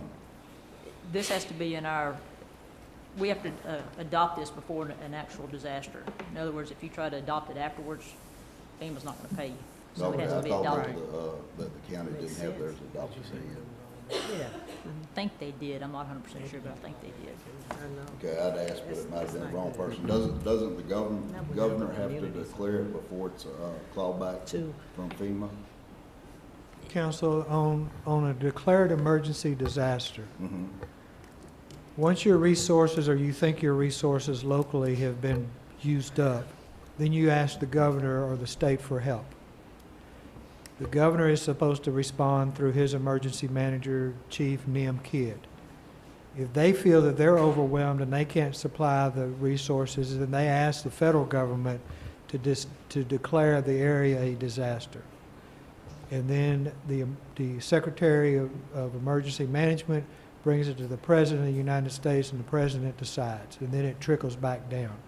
But the state and the federal government do not approve.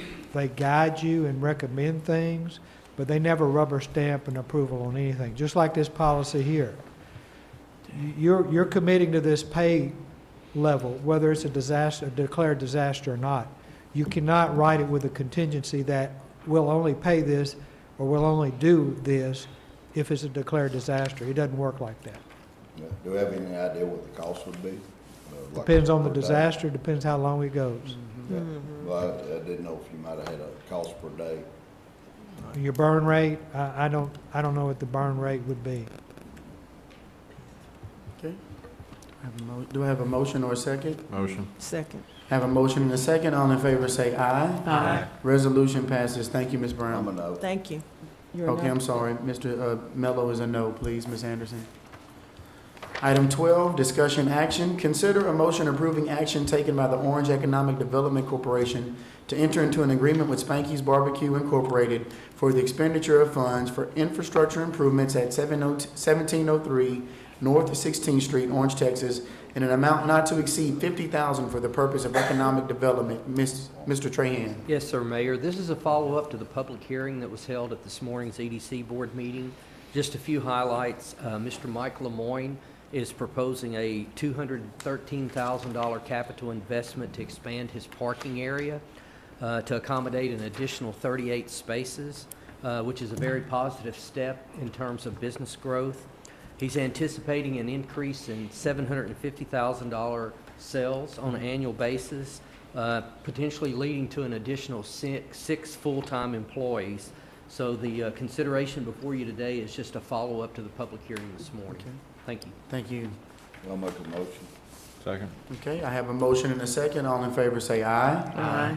Item 12B, consider a motion electing an individual for each places 11 through 14, to serve on the Board of Trustees for the Texas Municipal League Intergovernmental Risk Pool. Dr. Ubring. Thank you, Mayor and Council. Annually, you are able to appoint the expiring terms on the Texas Municipal League Intergovernmental Risk Pool. These are board members that help set the rates and determine how the insurance is provided through our co-op, basically, is how we participate in this. So all the information I have is in your packet, and you can participate in this, or you can just let the other cities determine who their election representatives are. A few of them you're familiar with because they're local names, and so we just wait for your direction on that action.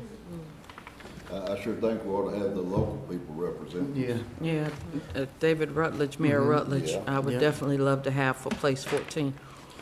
Okay, so you want us to start with 11, 12, 13, and 14, or? I guess you would just start with 14. place 11, sir, and pick one of those three, or if you have a writing candidate. Okay. Does anybody have anyone for place 11? I circled Randy Criswell. I know him, You yeah, know, so I okay. did Randy Criswell as well. Okay, so that's 2 for Randy Criswell. Is there anyone else? Yeah. 138. Yeah, I would agree with you. Okay, that's 3. I agree. Okay, and that's 4. I agree. Okay, 5, good, all right. So for place 11, we Yes, have 5 that agree for Randy Criswell. Yes, sir? Okay, for place 12, any suggestions? I selected Kimberly Meismer, but that's just my choice. Anyone can throw it out there. No, I just read through what all they've done, and Yeah. it shows their full information, and she seemed like she had a lot of experience. I agree with Kimberly. Okay, I agree. okay, 4. That's 4 for Kimberly Meismer. Thank you, sir. Place 13. Place 13. I circled Byron Black. Did you? Yeah. Okay, I had to do Mike Jones, but okay, Byron Black. Anybody for Byron Black? Where's Finn? I'll go with Byron Black. So is that a majority of the council? Thank you. In place 14?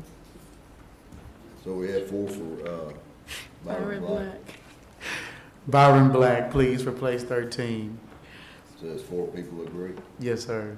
I agree. with it, I agree. Okay, and place 14, Mr. David Rutledge. Yes. Yes. He's one of our local good guy, I mayor of agree. Bridge City. Okay, we've got 1, 2, 3, 4, 5. Okay, we've got 5. So David Rutledge would be for place 14. Thank you, council. We'll get that turned in for you. Okay, thank you, sir. Need a motion, sir. Yes, do I have a motion to approve I'll the? make the motion. I second. Motion and a second. All in favor say aye. Aye. All right, on to item 12C. Consider a motion authorizing payment in the amount of $42,401.66 to the Texas Municipal League for Workers' Compensation Insurance for fiscal year 2019. Ms. Zito. Yep, it's time to pay our insurance, and workers' comp is $42,000. Now that's a kind of like a deposit.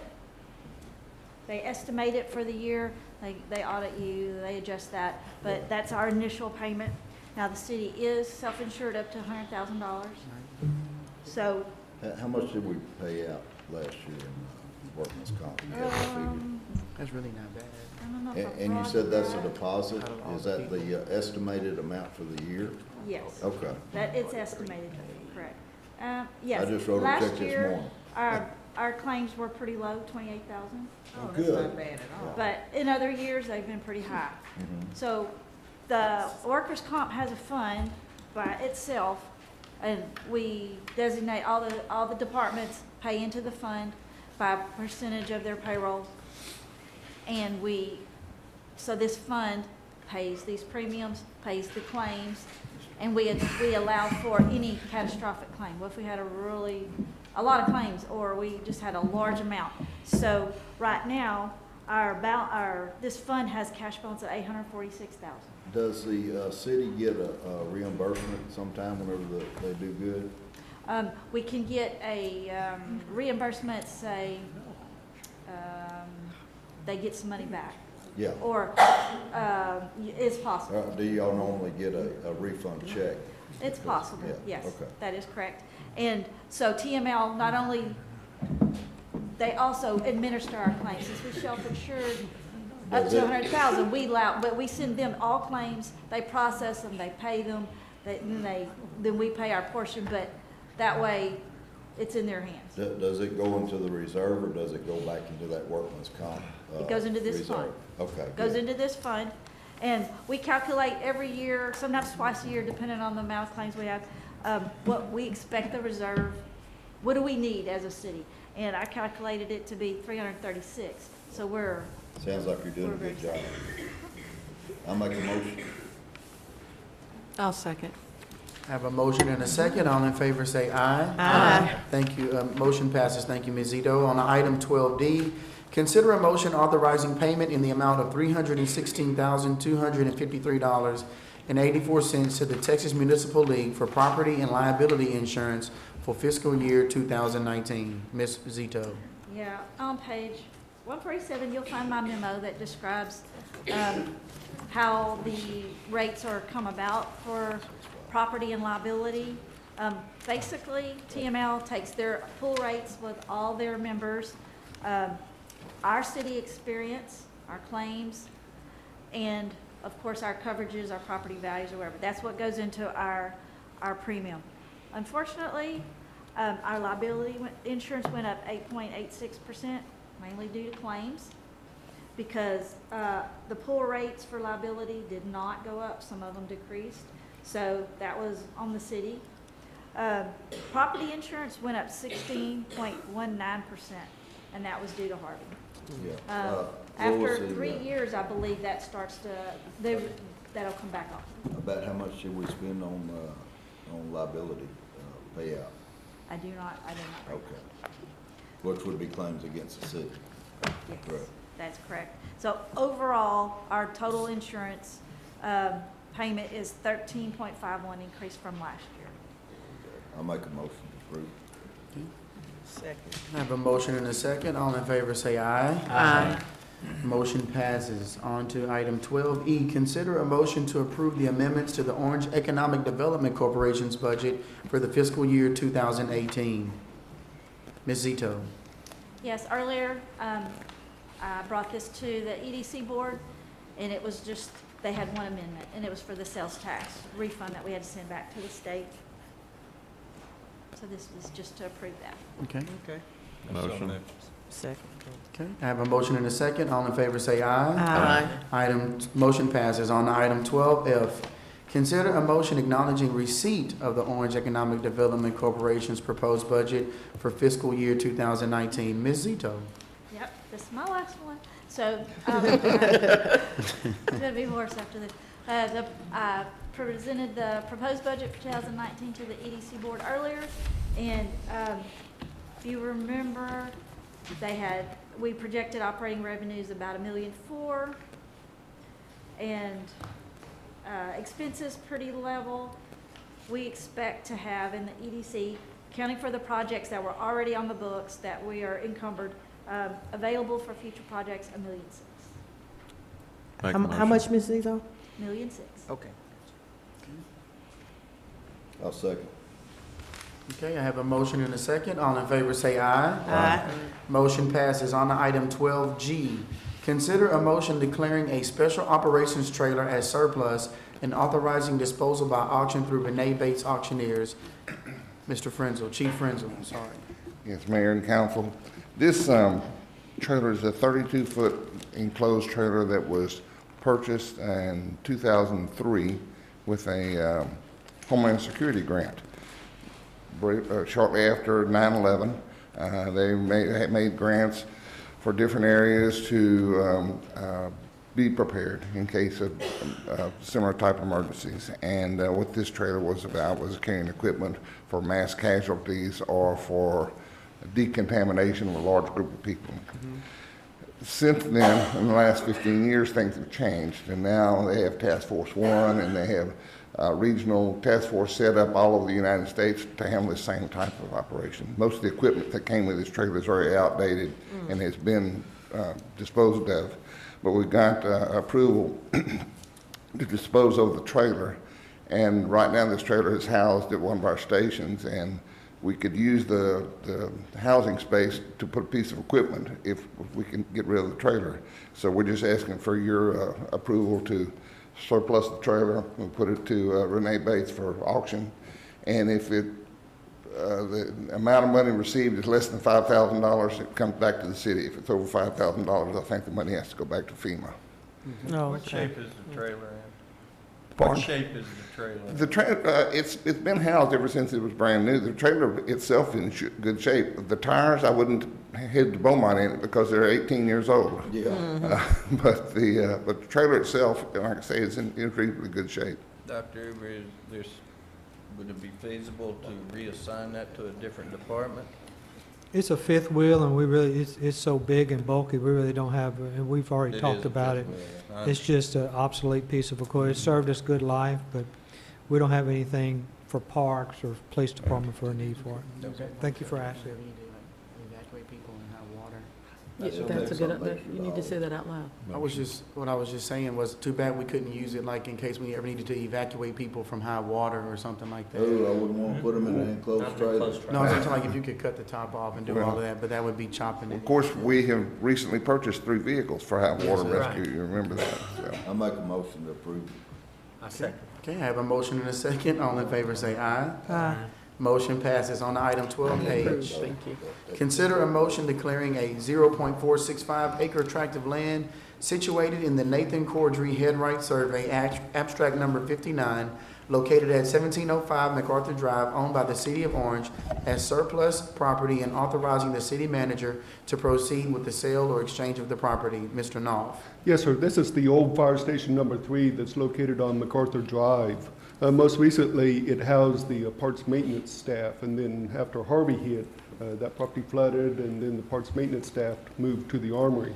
And so the city has no longer need for this building and would request that it be declared surplus property. There's a diagram in your packet showing the area that we are proposing to be declared surplus property. Do we get to move that sign? The sign, I think, is, we'll work out a deal No, on the it's- sign somehow. I have a It's whether it'll be question. demolished or moved or whatever.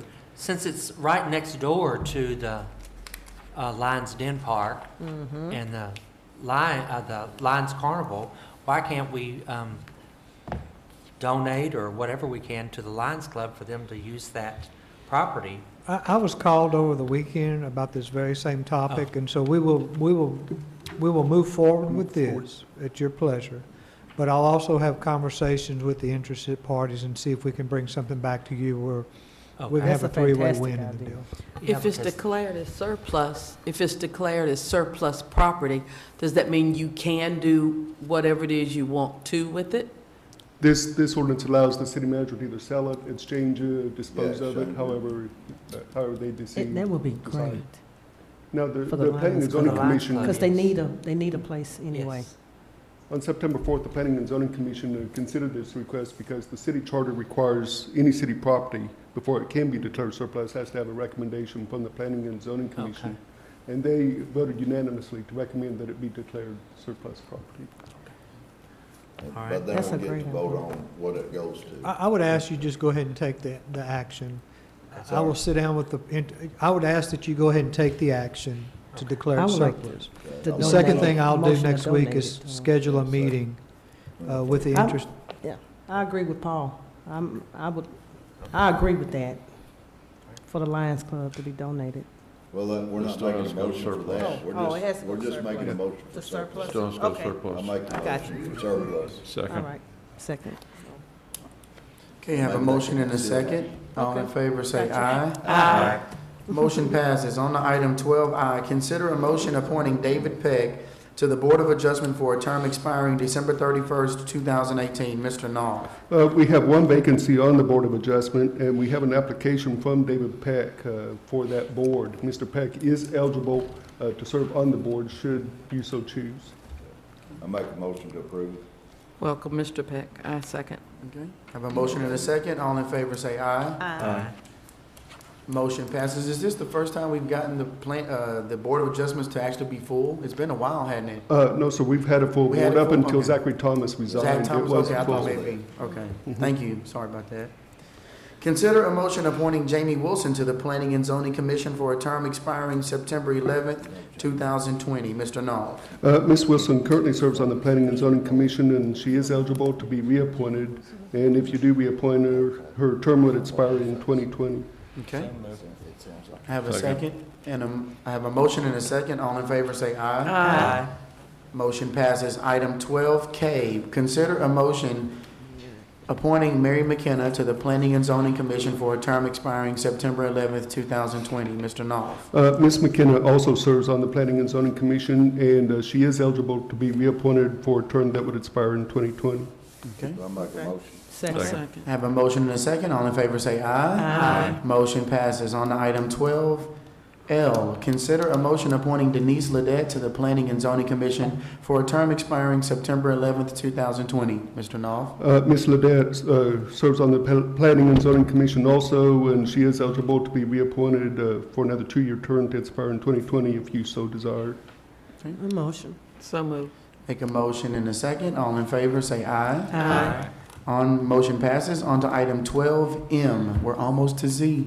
12M, discussion and possible action regarding waiving and/or adjusting the building permit fees due to Hurricane Harvey. Mr. Knopf. Yes, sir. Back on June 12th, you extended the period by which people could come in and get a free permit to do repairs to their houses due to Hurricane Harvey.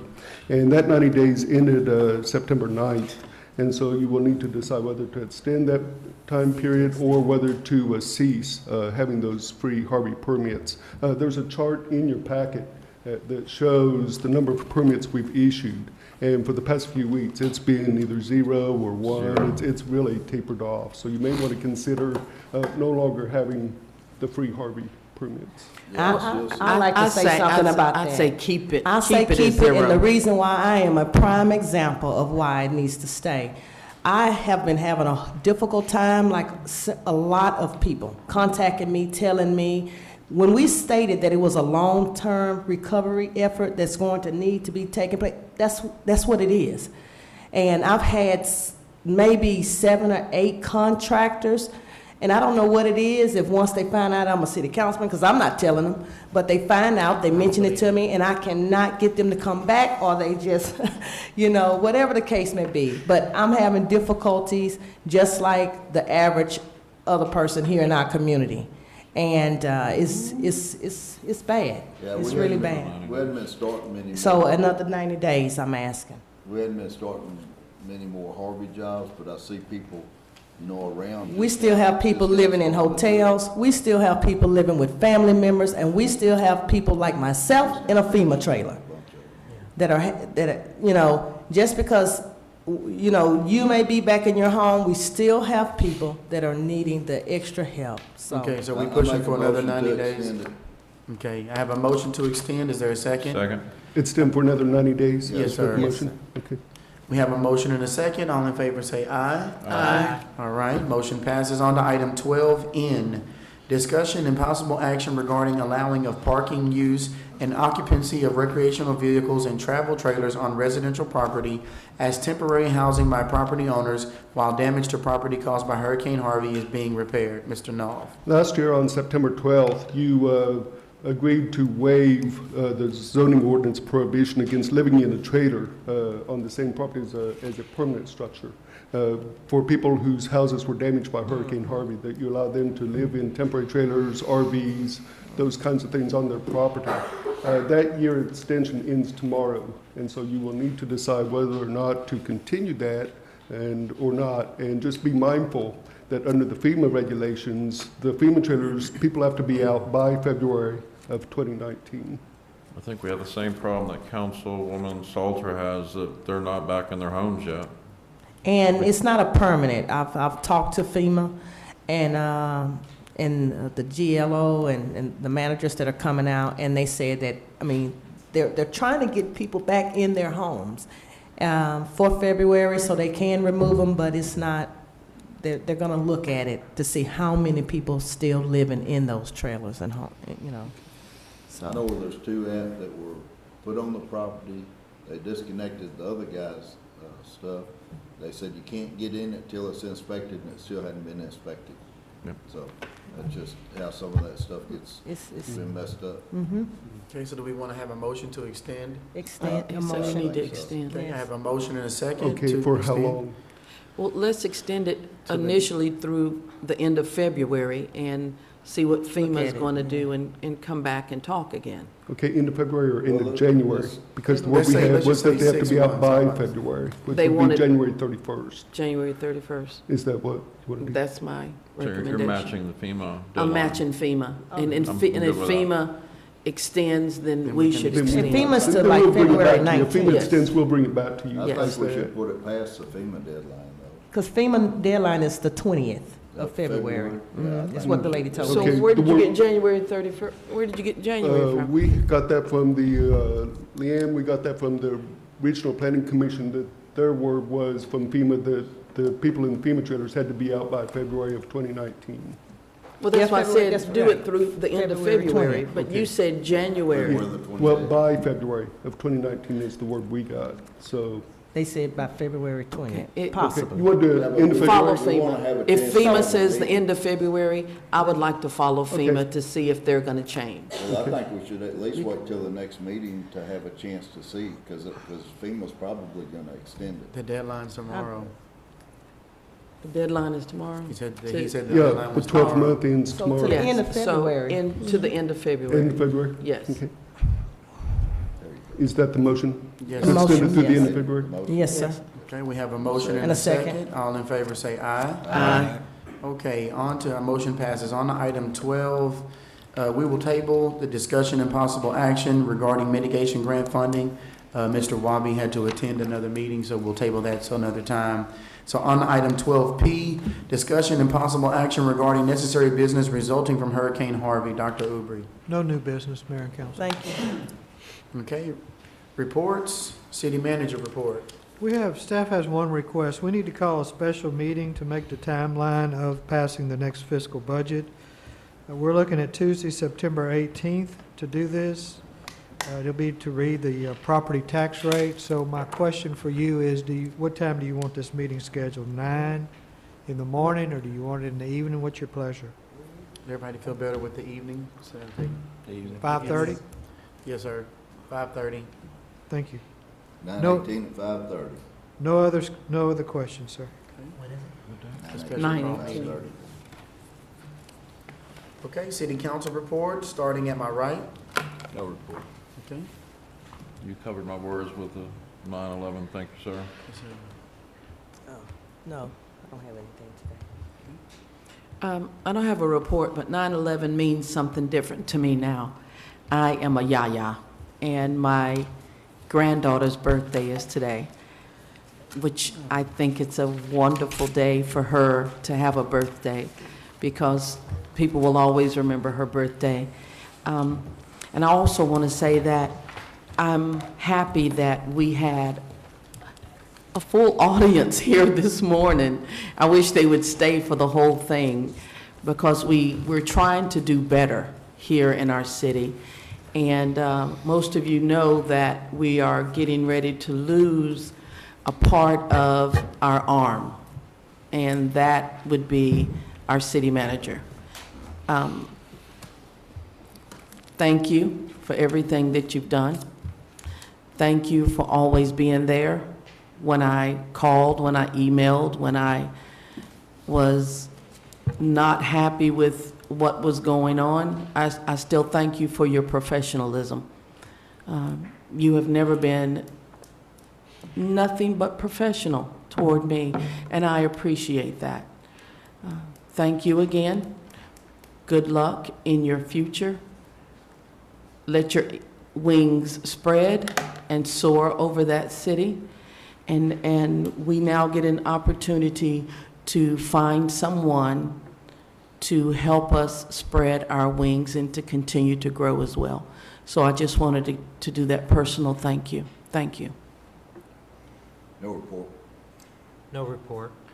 Just want to thank everyone for coming out again.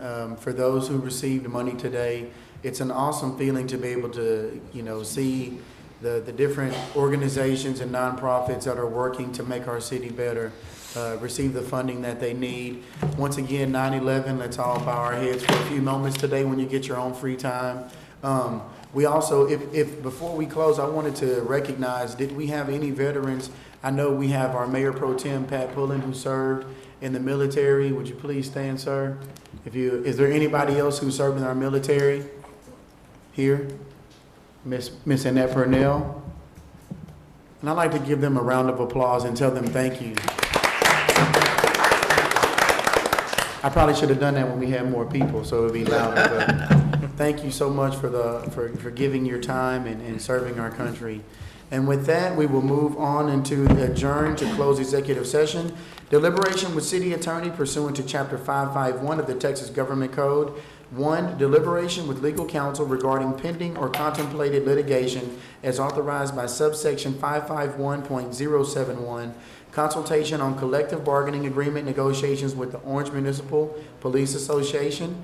And then we will have deliberation regarding real property pursuant to Chapter 551 of the Texas Government Code, deliberation regarding the purchase, exchange, lease, or value of real property as authorized by subsection 551.072 regarding potential tenants at the future City Hall located at 812 North 16th Street, Orange, Texas.